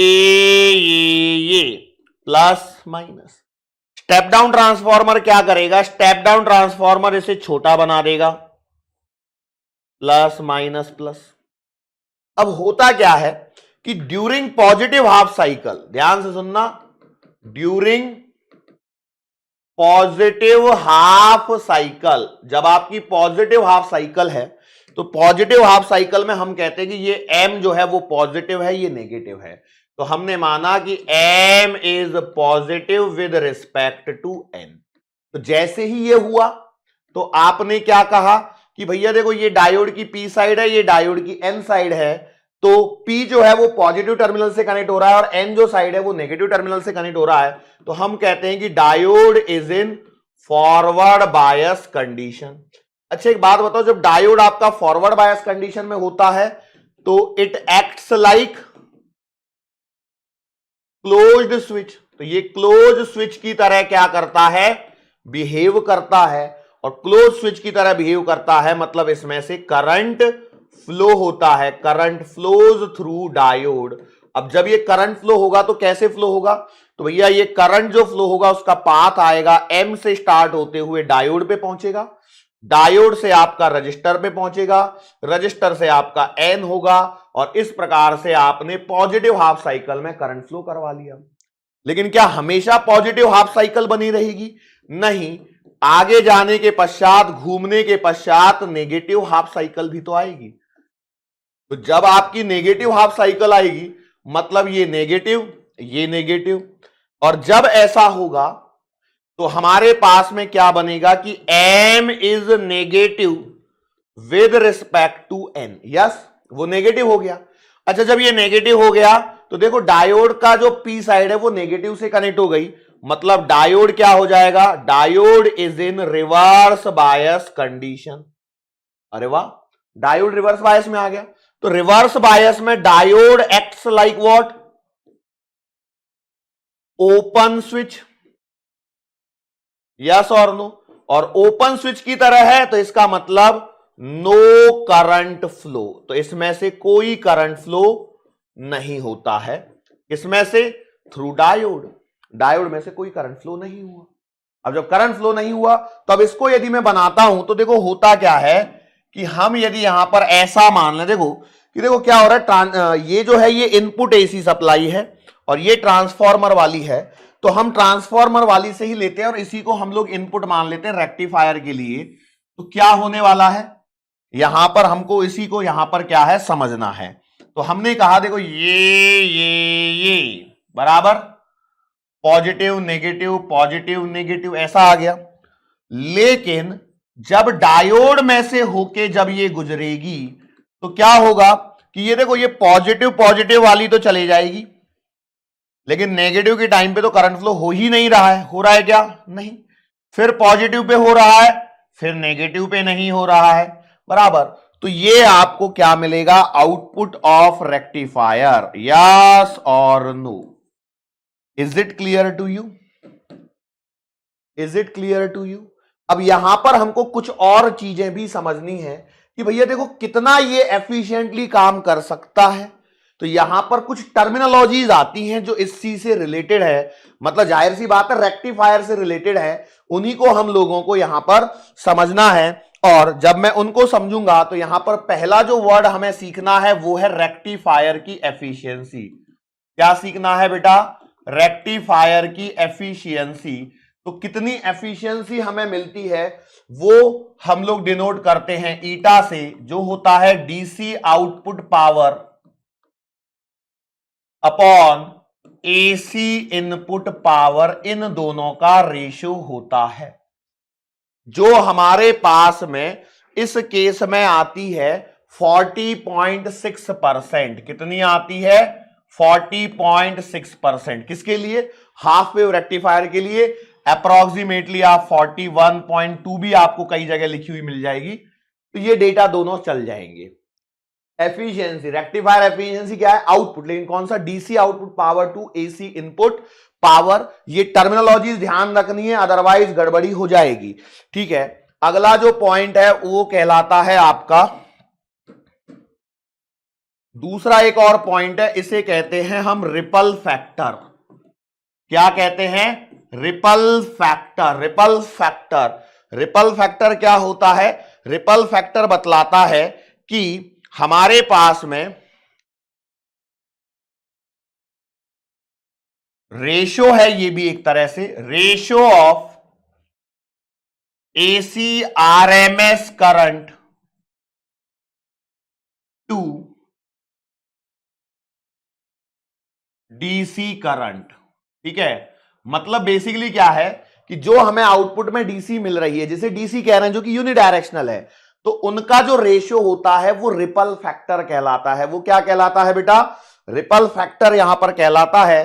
तो हम रिपल फैक्टर को लिख सकते हैं क्या? IAC, तो IRMS अपॉन IDC, जो आता है 1.21 फॉर हाफ वेव रेक्टिफायर।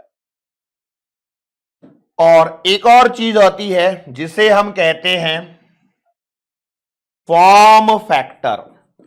क्या कहते हैं? Form factor. ये आता है ratio of RMS value of current to maximum value of current. मैंने उल्टा तो नहीं लिख दिया ना?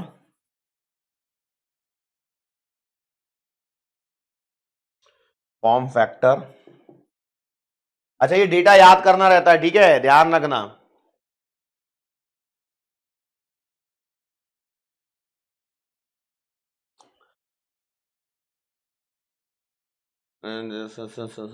ICC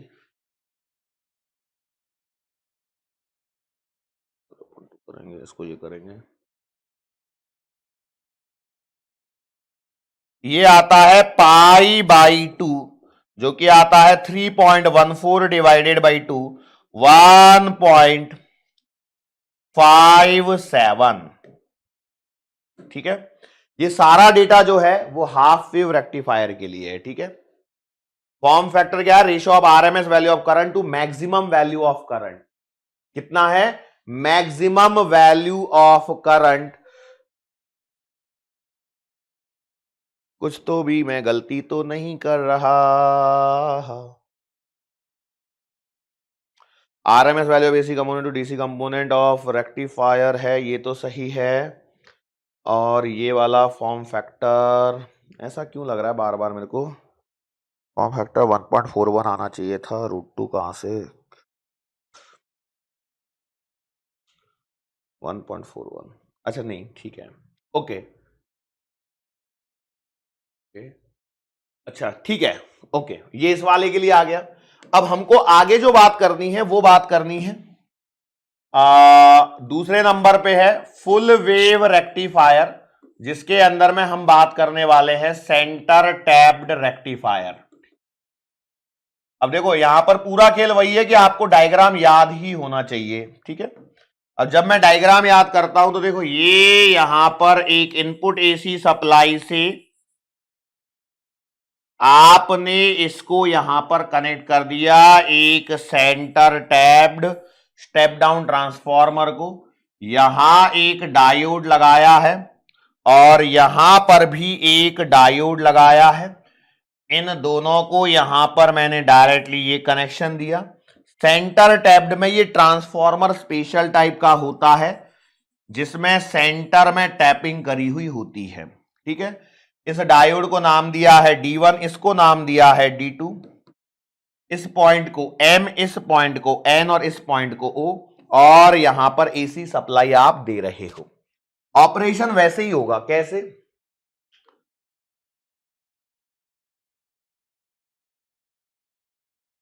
during positive half cycle. देखो, ड्यूरिंग पॉजिटिव हाफ साइकिल, यहां पर क्या होगा? ड्यूरिंग पॉजिटिव हाफ साइकिल ये प्लस बनेगा, ये माइनस बनेगा, फिर ये प्लस बनेगा और ये माइनस बनेगा। तो अगेन देखो, पॉजिटिव साइकिल में M is positive with respect to N है। तो डायोड D1 जो है वो फॉरवर्ड बायस है एंड D2 जो है वो रिवर्स बायस है। दिख रहा है क्या? देखो, पी साइड से एन कनेक्टेड है और पी साइड से पॉजिटिव कनेक्टेड है। अच्छा, यदि ये फॉरवर्ड बायस है तो D1 जो है वो क्लोज स्विच की तरह बिहेव करेगा और D2 जो है वो ओपन स्विच की तरह बिहेव करेगा। अच्छा, यदि ये क्लोज स्विच है तो इसमें से क्या होगा, करंट फ्लो होगा और करंट फ्लो होगा तो वो M से स्टार्ट होगा, D1 पे पहुंचेगा। देखो यहां से ये ऐसे चला जाएगा क्योंकि ये तो खुला हुआ है, ओपन स्विच मतलब ये खुला हुआ है तो इसमें करंट नहीं जाएगा, पूरा करंट यहीं से लौट के आएगा। मान लो इस पॉइंट को आपने नाम दे दिया X, तो D1 से आपका करंट पहुंचेगा X, X से R और R से O तक। लेकिन क्या हमेशा ऐसी सिचुएशन बनी रहेगी? नहीं, फिर से सप्लाई घूमेगी और फिर आएगी आपकी नेगेटिव हाफ साइकिल। तो जब आपकी नेगेटिव हाफ साइकिल आएगी तो कहानी में परिवर्तन होगा, ये पॉजिटिव की जगह ये नेगेटिव की जगह पॉजिटिव और ऐसे चेंजेस आएंगे। और जब आप इन चेंजेस के बारे में बात करोगे तो M क्या हो जाएगा, नेगेटिव हो जाएगा विद रिस्पेक्ट टू, सोचो ये अब ये नेगेटिव हो गया, ये पॉजिटिव हो गया, तो आपका D1 जो है वो अब आपका रिवर्स बायस में है एंड D2 जो है वो आपका फॉरवर्ड बायस में। देखो क्लियरली, माइनस से पी साइड कनेक्टेड है, क्लियर। चलो D1 यदि रिवर्स बायस में है तो ये आपका ओपन स्विच की तरह बिहेव करेगा, लेकिन D2 जो है वो क्लोज स्विच की तरह बिहेव करेगा और चूंकि क्लोज स्विच है तो इसमें से करंट फ्लो होगा, जबकि यहां पर कोई करंट फ्लो नहीं होगा। अब चूंकि करंट फ्लो हुआ है तो इसका पाथ बताना पड़ेगा और पाथ हमेशा पॉजिटिव से स्टार्ट करते हैं हम लोग। तो यहां करंट फ्लो आएगा, N से स्टार्ट होगा, D2 पर पहुंचेगा, D2 से X पर, X से R पर और R से O पर। तो इस लोड में से फ्लो होने वाले करंट की डायरेक्शन देखो हर बार सेम है, इसलिए इसे यूनिडायरेक्शनल बोला गया है। यदि मैं इसकी वेवफॉर्म्स ड्रॉ करता हूं तो भैया देखो वेवफॉर्म कैसे ड्रॉ होंगी, ये आप पहले इनपुट सप्लाई मान लो और यहां पर हम मान लेते हैं आउटपुट सप्लाई। देखो ये ठीक है, ये हमने ले लिया सप्लाई। अब देखो जब ये इनपुट सप्लाई आपने ड्रॉ करी है तो इसमें ये पॉजिटिव, ये नेगेटिव, ये पॉजिटिव, ये नेगेटिव और ये पॉजिटिव। लेकिन आप एक बात देखिए, जब पॉजिटिव सप्लाई है तब भी करंट की डायरेक्शन तो सेम ही है, इसमें कोई चेंज हुआ क्या? नहीं। लेकिन चेंज ये है कि यहां पर D1 के कारण है, यहां D2 के कारण है, फिर D1 के कारण है, फिर D2 के कारण है, फिर D1 के कारण है, लेकिन ये आपका एक ही डायरेक्शन में है। यस और नो? डायरेक्शन देखो R की सेम है, पर यहां D1 के कारण पॉजिटिव हाफ साइकिल में और नेगेटिव हाफ साइकिल में D2 में से करंट फ्लो हो रहा है। इसको हमने यहां पर रिप्रेजेंट किया है। अगला जो आता है वो आता है बेटा ब्रिज टाइप। ठीक है, ब्रिज टाइप हम ना पढ़ें तो भी ठीक है क्योंकि एनसीईआरटी में भी ये सब चीजें नहीं दे रखी हैं, लेकिन इस पे सवाल यदि बनाना चाहे एग्जामिनर तो वो ऐसा बनाता है वेव फॉर्म के लिए। तो मैं डायग्राम बस बना दे रहा हूं यहां पर। अब कई लोग कहेंगे सर इतना कर रहे हो तो पढ़ा ही दो, चलो ठीक है।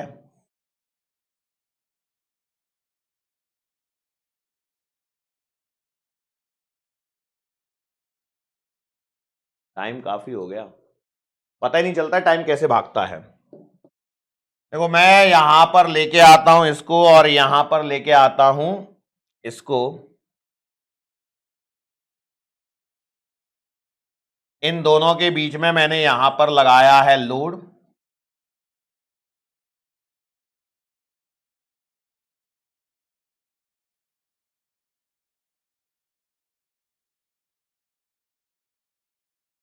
ये एक डायोड कनेक्ट किया है, ये डायोड यहां कनेक्ट हुआ है, ये एक डायोड मैंने इस साइड में कनेक्ट किया है, उल्टा लग गया।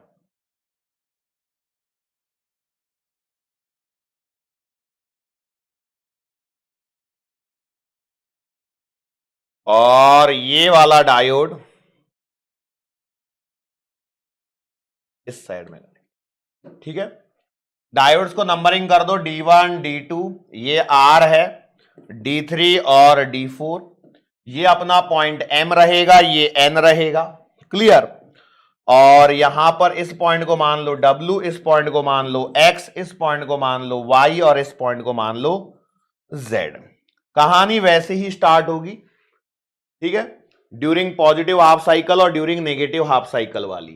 तो भैया हम सबसे पहले कहां से स्टार्ट कर दें? During positive half cycle. देखो पॉजिटिव हाफ साइकिल में क्या होगा इसको देखो जरा। पॉजिटिव हाफ साइकिल में कहानी वही है, ये आपका प्लस, ये आपका माइनस, ये प्लस है तो ये वाला भी प्लस और ये वाला भी प्लस। क्लियर? अरे वाह, क्लियर है। नोटेशन में बस फर्क हो सकता है कि D1 D2 D3 D4 लिखे तो हो सकता है D1 D3 में यहां लिख दूं और D2 और D4 यहां लिख दूं, ऐसा हो सकता है, ठीक है, उससे कोई फर्क नहीं पड़ता। तो ड्यूरिंग पॉजिटिव हाफ साइकिल बताओ क्या होगा। ये पॉजिटिव तो D1 वाला फॉरवर्ड बायस, और जब ये पॉजिटिव है, सॉरी ये नेगेटिव है, तो ये D4 वाला फॉरवर्ड बायस। क्लियर? तो हम कहेंगे D1 एंड D4 क्या है? Forward bias. And D2 D3 क्या है? Reverse bias. क्लियर? जो फॉरवर्ड बायस है वो क्लोज स्विच, जो रिवर्स बायस है वो ओपन स्विच। जो क्लोज स्विच है उसमें करंट फ्लो होगा, ओपन स्विच वाले में कोई करंट फ्लो नहीं होगा।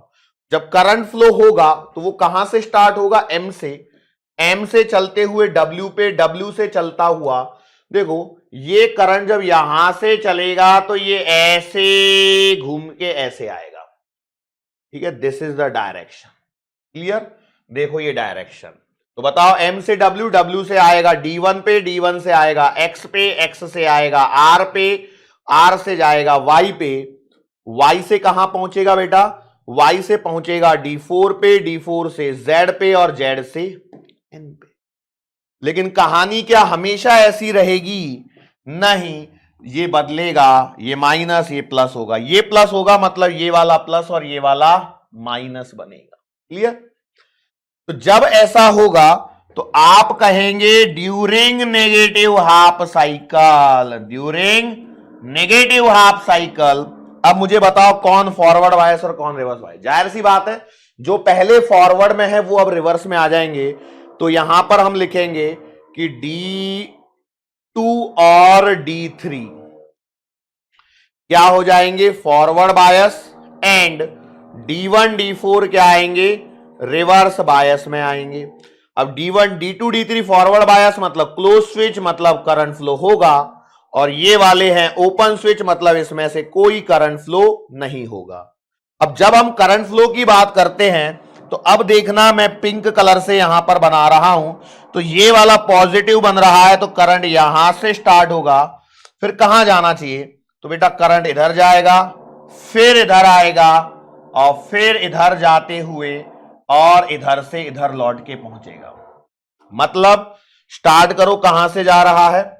तो देखो N से स्टार्ट हुआ, Z तक पहुंचा, Z से कहां जा रहा है? D3 पे जा रहा है, D3 से कहां जा रहा है? X पे, X से R, R से Y, Y से कहां जा रहा है? D2, और D2 से किधर जा रहा है? W और फिर M। डायरेक्शन देखो यहां पर बड़ी ही इंपॉर्टेंट पॉइंट है, वो क्या है कि इस रजिस्टर में से फ्लो होने वाला करंट देखो X R Y, और यहां पर भी देखो X R Y। डायरेक्शन अभी भी सेम है, और चूंकि डायरेक्शन सेम है तो यहां पर हम कहेंगे कि यदि मैं वेवफॉर्म बनाता हूं आउटपुट के लिए, इनपुट और आउटपुट वाली, तो बताओ कैसी बनेगी? तो ये तो मैंने बना दिया, देखो क्या इनपुट बना दिया, थोड़ा सा इसको बड़ा बनाना पड़ेगा ताकि क्या है ना मैं चीजों को लिख पाऊंगा। Positive negative, positive negative,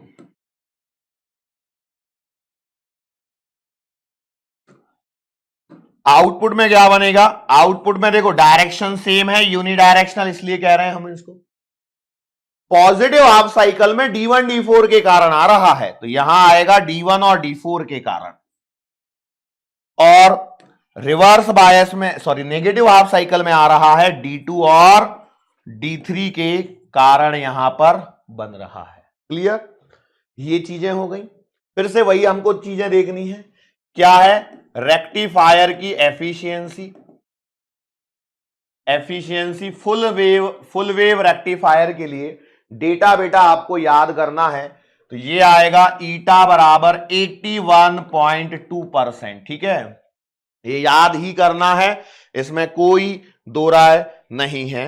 ripple factor और फॉर्म फैक्टर देखेंगे तो रिपल फैक्टर जो आएगा वो आएगा 0.48 और जो फॉर्म फैक्टर आएगा वो आएगा π/√2।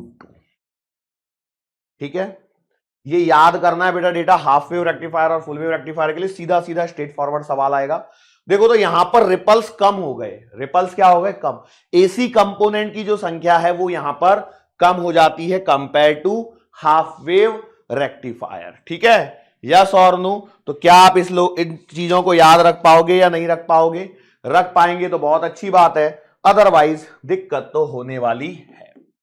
अब हम लोग सबसे पहले यहां पर पढ़ेंगे, एक आएगा special purpose PN junction diode या स्पेशल पर्पस डायोड्स, जिसके अंदर में पहला जो नाम है जो एक ही हमें पढ़ना है वो है आपका जीनर डायोड। कौन है बेटा? Zener diode. जीनर डायोड क्या होता है? देखो, जीनर डायोड को समझने के लिए आपको पहले ब्रेकडाउन को रिकॉल करना पड़ेगा।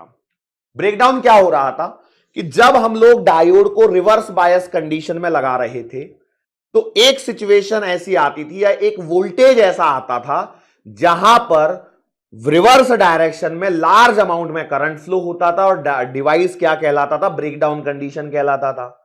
लेकिन ये जो जीनर डायोड है स्पेशल पर्पस है, मतलब इसको बनाया ही इस तरह से गया है कि ये ब्रेकडाउन रीजन में ही ऑपरेट करता है या रिवर्स बायस कंडीशन में ऑपरेट करने के लिए ही बनाया जाता है। तो इसका जो सिंबल यदि मैं बनाता हूं तो देखो, ये नॉर्मल पीएन जंक्शन है, लेकिन इसमें ये जेड जैसा सिंबल बना देते हैं। ये आपकी पी साइड, ये आपकी एन साइड। क्या होता है कि इसमें जब हम करते हैं तो इसको जब बनाते हैं तो हाई डोपिंग कॉन्सेंट्रेशन की मदद से बनाया जाता है। डोपिंग कॉन्सेंट्रेशन कैसा रहता है? हाई रहता है, पहला पॉइंट। और दूसरा पॉइंट जो यहां पर याद रखना है, इसकी जो डिप्लीशन लेयर होती है वो बहुत ही पतली होती है, थिन डिप्लीशन लेयर, पतली डिप्लीशन लेयर यहां पर होती है। तो इन दोनों का मदद से ये जीनर डायोड बनता है। ये दो चीजें यहां पर होती हैं।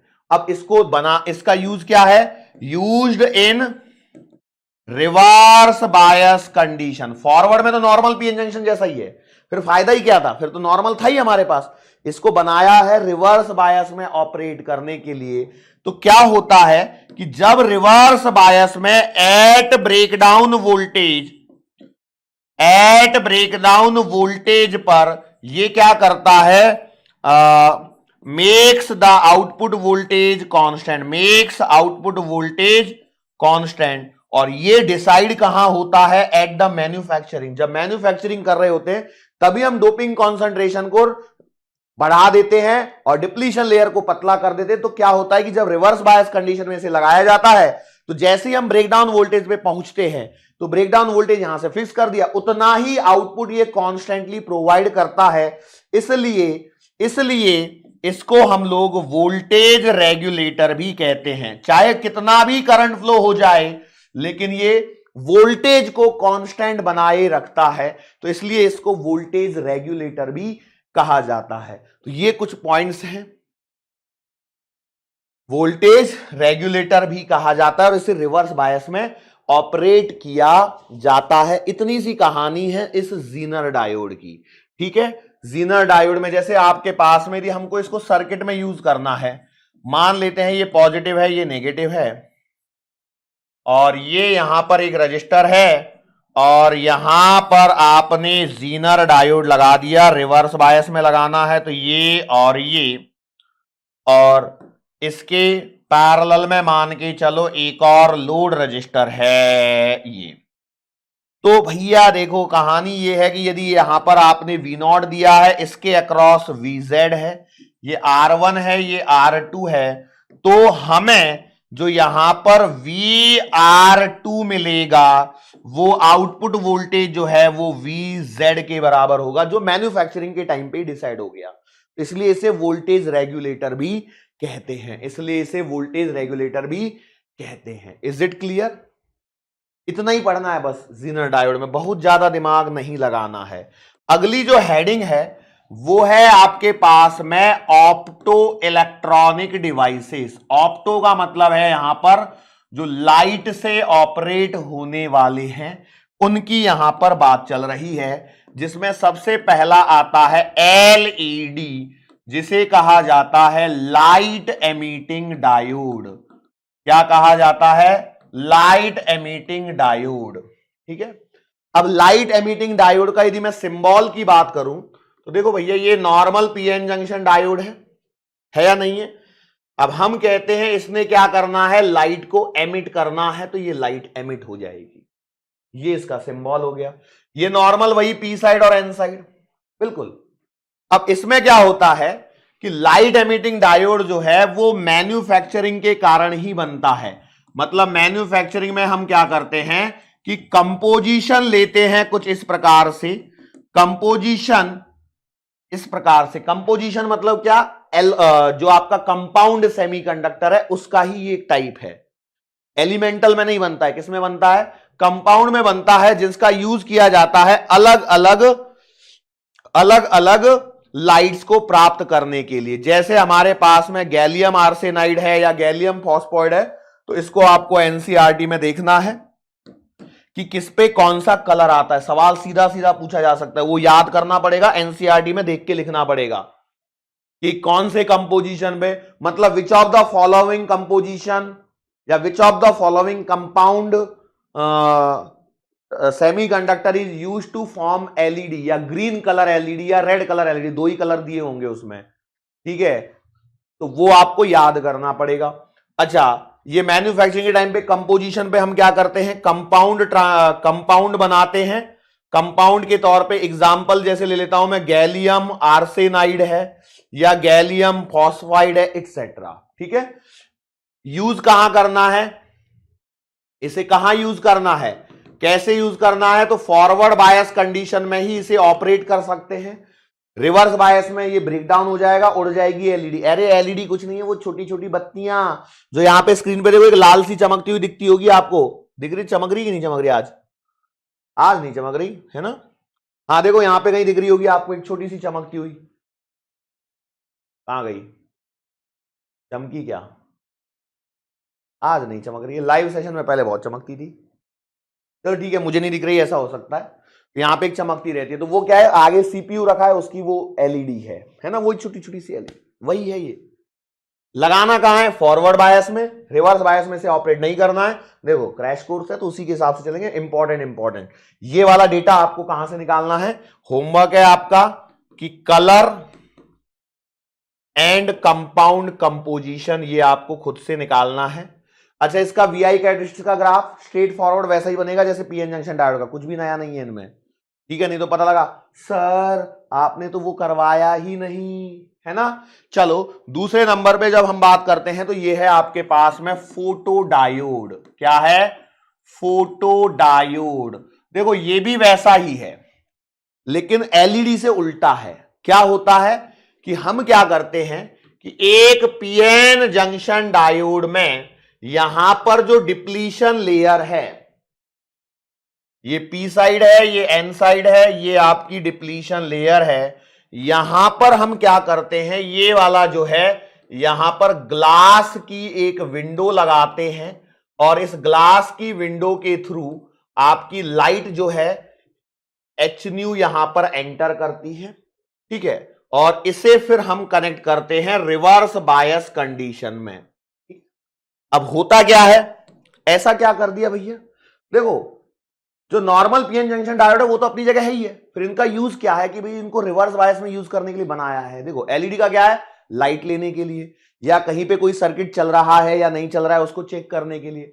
फोटो डायोड का यूज करते हैं कि हम लोग, देखो क्या होता है कि नॉर्मल फॉरवर्ड बायस कंडीशन में तो फॉरवर्ड बायस की तरह काम करते हैं, लेकिन रिवर्स बायस में क्या होता है कि जब इस पे लाइट गिरती है तो ये जो E बराबर एच न्यू है, इसके कारण क्या होता है, इस एनर्जी से क्या होता है कि यहां पर ये आने वाली लाइट के कारण करंट फ्लो होता है। करंट क्या होता है, फ्लो होता है। करंट कैसे फ्लो हो जाता होगा, अरे भैया पी टाइप एन टाइप है, यहां पर डिप्लीशन लेयर बन रही है, उसके अंदर इलेक्ट्रॉन होल्स हैं, इलेक्ट्रॉन होल्स के पेयर्स क्रिएट हुए हैं, ये इलेक्ट्रॉन होल्स के पेयर को ब्रेक कर देगा और इन्हें मूव करा देगा, मूव कराएगा रिवर्स डायरेक्शन में। और ये देखो रिवर्स बायस में ये तो ऑपरेट हो ही नहीं रहा है, लेकिन चूंकि बैटरी नहीं लगाओगे तो सर्किट कैसे कंप्लीट होगा, तो ये सर्किट कंप्लीशन के लिए इसकी जरूरत है, तो करंट फ्लो होगा बराबर ई बराबर एच न्यू पे। अब एच न्यू को हमको सेलेक्ट करना है, किस हिसाब से सेलेक्ट करेंगे भैया और यूज कैसे करेंगे, तो देखो इसका सिंपल सा यूज होता है, जैसे ये एक गेट है, तो यहां पर हम क्या करते हैं, जैसे यहां से ये लाइट इधर जा रही है, तो इसमें इसको हम लोगों ने यहां पर एक सर्किट बना के रखा होता है, और इस सर्किट में यहां पर काउंटर लगाया रहता है। काउंटर मतलब वो सामने वाली टेबल नहीं जिसको काउंटर कहते हो आप, दुकान वाले जो कहते हैं, नहीं, काउंट करने वाला जो काउंटिंग करता है। तो जैसे ही कोई व्यक्ति यहां से इस लाइट को क्रॉस करके निकलता है तो वो एक बार डिस्टर्ब हो जाता है, उस समय टेम्पररी करंट जीरो हो जाता है, उसे ये काउंट करता है, उसका ये यूज है फोटोडायोड का। बहुत ज्यादा इसमें नहीं दिमाग लगाना है बेटा, बस इतना सा ही ध्यान रखना है, नहीं तो फिर आप गड़बड़ी ही यहां पर होने वाली है। ठीक है, यस और नो, कोई दिक्कत तो नहीं होगी ना। इसके बाद में हमारे पास में एक और है, फोटोडायोड के बाद में बच गया कौन, सोलार सेल और है। ये तीनों क्या है, ऑप्टो इलेक्ट्रॉनिक डिवाइसेस हैं। सोलार सेल, सोलार सेल आपने देखे हैं, अरे हां सोलार सेल तो हमने देखे हैं। सोलार सेल क्या होता है कि जो लाइट एनर्जी को इलेक्ट्रिकल एनर्जी में कन्वर्ट करने का काम करता है, वो है आपका सोलार सेल, वो है आपका सोलार सेल। ठीक है, अब एनसीईआरटी की यदि मैं बात करूं, एनसीईआरटी की यदि मैं बात करूं यहां पर, तो आपको सोलार सेल के बारे में क्या दिया गया है, सोलार सेल के बारे में बोला गया है कि यह होता वैसा ही है जैसे फोटोडायोड में चल रहा है, लेकिन इसमें बाइसिंग नहीं करनी पड़ती है। भाई जाहिर सी बात है, नाम लिखा है सेल है तो बाइसिंग क्यों करनी है। अब इस पे क्या होता है, जैसे देखो ये मान लो एक सोलार सेल जैसा स्ट्रक्चर बना रहे हैं, तो देखो यहां पर है आपका एक बैक कांटेक्ट, क्या है ये बैक कांटेक्ट है, ये क्या है बैक कांटेक्ट। अब देखो इसको मुझे 3D में बनाना पड़ेगा जो उसमें दिया हुआ है एनसीईआरटी के अंदर में। यहां पर भी आपकी वही लाइट आने वाली है, यहां पर भी वही आपकी लाइट आने वाली है, पी और एन साइड बनेंगी, यहां पर जंक्शन बनेगा, सब कुछ होगा। और यहां पर क्या होता है, जैसे आप देखोगे तो यहां पर आपको देखो ऐसे टाइप का एक ग्रिल टाइप का, मेटल फिंगर इलेक्ट्रोड्स बोलते हैं इनको, ठीक है, ऐसा टाइप का ये टॉप व्यू है, और ये यहां पर बैक व्यू है। अब इस पर जो है एच न्यू की लाइट गिरती है, एच न्यू की क्या गिरती है, लाइट गिरती है। तो जब लाइट गिरती है तो यहां पर ये ऊपर का एक टॉप कांटेक्ट हो गया, यहां से लाइट गिरेगी, ये यहां पर इसको, और ये बैक कांटेक्ट के थ्रू ये यहां पर आपका लोड है। देखो एक बात ध्यान रखो, तो मैंने इसमें बैटरी नहीं लगाई है, बैटरी नहीं लगाई है, बस फोटो डायोड में और इसमें कोई अंतर नहीं है, इसमें भी लाइट आ रही है लेकिन इसमें बाइसिंग जरूरी है। सोलार सेल में बाइसिंग नहीं करनी, इसको सीधा डिवाइस से कनेक्ट करना है, और लाइट जो है, लाइट एनर्जी जो है वो इलेक्ट्रिकल एनर्जी में कन्वर्ट होने वाली है। सर बोरिंग बोरिंग सा लग रहा है, देखो ये टॉपिक है ही बोरिंग, इसमें बहुत ज्यादा कुछ पूछते नहीं है। इसमें जो पूछते हैं वो है सोलार सेल का वीआई कैरेक्टरिस्टिक ग्राफ, और वीआई कैरेक्टरिस्टिक्स ग्राफ की जब मैं बात करता हूं तो यहां पर ये जो ग्राफ बनता है वो है कुछ ऐसा, यहां VOC लिखा होगा, यहां ISC लिखा होगा, ये I है और ये V है। मतलब ये कहता है कि जब आपका सोलार सेल ओपन सर्किट में है, तो ओपन सर्किट में है तो आपका करंट क्या है, 0 है। और जब ये जहां पर ये अप्लाइड पोटेंशियल एरिया, आप पोटेंशियल अप्लाई नहीं कर रहे हो और ये शॉर्ट सर्किट में है, तो भैया यहां पर क्या हो रहा है, एक आपका करंट फ्लो हो रहा है जो कि ISC से दिखाया गया। SC मतलब शॉर्ट सर्किट, OC मतलब ओपन सर्किट। ओपन सर्किट मतलब कनेक्शन नहीं है, यदि कनेक्शन नहीं किया मतलब आपने इसको लोड से नहीं जोड़ा तो ऊपर वाला और नीचे वाले टर्मिनल जुड़ ही नहीं रहे हैं, तो क्लोज है, सॉरी ओपन है, और ओपन है तो करंट जीरो है। लेकिन जैसे ही आप इसको लोड के थ्रू या एक्सटर्नल रजिस्टर के थ्रू जोड़ दोगे तो यहां पर क्या होने लगेगा, एक करंट फ्लो होने लगेगा। तो ये यहां पर ग्राफ बनता है जो स्ट्रेट फॉरवर्ड एग्जाम में पूछा जा सकता है। इतना पोर्शन है आपका डायोड वाला सेक्शन, ठीक है, यस और नो।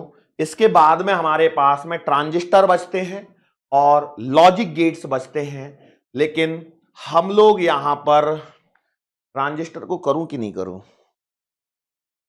एक काम करता हूं, ट्रांजिस्टर को थोड़ा सा इंट्रोडक्टरी पार्ट यहां पर ट्रांजिस्टर के बारे में यदि मैं देता हूं तो अच्छा लगेगा क्या आप लोगों को? बताओ जरा, आप में से क्या चाहेंगे? सर अब पकने लग गया, सर अब बोर होने लग गया, बहुत देर हो गई। ये लास्ट वाला सेक्शन ऑलरेडी हमको एकदम ऐसे लगा कि जैसे सर ने बहुत ही शॉर्ट में कराया। देखो वो शॉर्ट में कराया, उसके पीछे रीजन है कि जो पॉइंट आएंगे वो मैंने सारे कवर किए, चाहे जीनर डायोड वाला हो, चाहे ऑप्टो इलेक्ट्रॉनिक डिवाइसेस में आपको पढ़ना है, क्योंकि उसमें कंस्ट्रक्शन वाली चीजें हैं, पॉइंट बनेंगे बेटा, वो आपको एक बार गो थ्रू जरूर करने हैं एनसीईआरटी से। यदि वो गो थ्रू नहीं किए तो फिर दिक्कत वाला मामला हो जाएगा। जैसे सोलार सेल का तो सीधा सीधा कैरेक्टरिस्टिक्स का ग्राफ पूछा जा चुका है। फोटो डायोड्स में न्यूमेरिकल बनाए जा सकते हैं एच न्यू के बेसिस पर, जो आप ऑलरेडी ड्यूअल नेचर वगैरह में कर चुके हो, वैसे ही सवाल बनते हैं, तो कोई अलग नहीं है। एलईडी सिंपल सी बात है, फॉरवर्ड बायस मैग्नेट होनी है। सर वीआई कैरेक्टरिस्टिक्स तो बनवाए नहीं एलईडी के, बिल्कुल सेम है जैसे पीएन जंक्शन डायोड के, कुछ भी अंतर नहीं है, बायसिंग वही फॉरवर्ड बायस है। तो सवाल क्या है कि देखो एलईडी को फॉरवर्ड बायस में, फोटो डायोड को रिवर्स बायस में, सोलार सेल को नो बायसिंग। क्लियर? ये इंपॉर्टेंट पॉइंट है बस जो आपको यहां पर याद रखना है, ठीक है, श्योर। अब देखो ऑलरेडी लेक्चर काफी लंबा खिंच चुका है, तो हम लोग अपने सेशन को यहां पर समाप्त कर देते हैं, ठीक है। तो और आने वाला जो लेक्चर होगा उसमें हम लोग ट्रांजिस्टर्स और लॉजिक गेट्स दोनों टॉपिक्स को कवर करेंगे। मैं जानता हूं, देखो आज के लेक्चर में क्या है ना, पहला जो था स्टार्टिंग में वो थियरी पोर्शन बहुत ज्यादा था, आज का पूरा लेक्चर ही थियरी है, न्यूमेरिकल्स यहां पे है ही नहीं, ना के बराबर न्यूमेरिकल्स हैं। लेकिन क्या है कि ये हमको यहां पर कवर जितना पॉसिबल था उतना यहां पर हमको करना है, ठीक है। So that's it for today, आज के लिए बस इतना ही। मुलाकात फिर से होगी अपनी आने वाले अगले लेक्चर के दरमियान। सो तब तक के लिए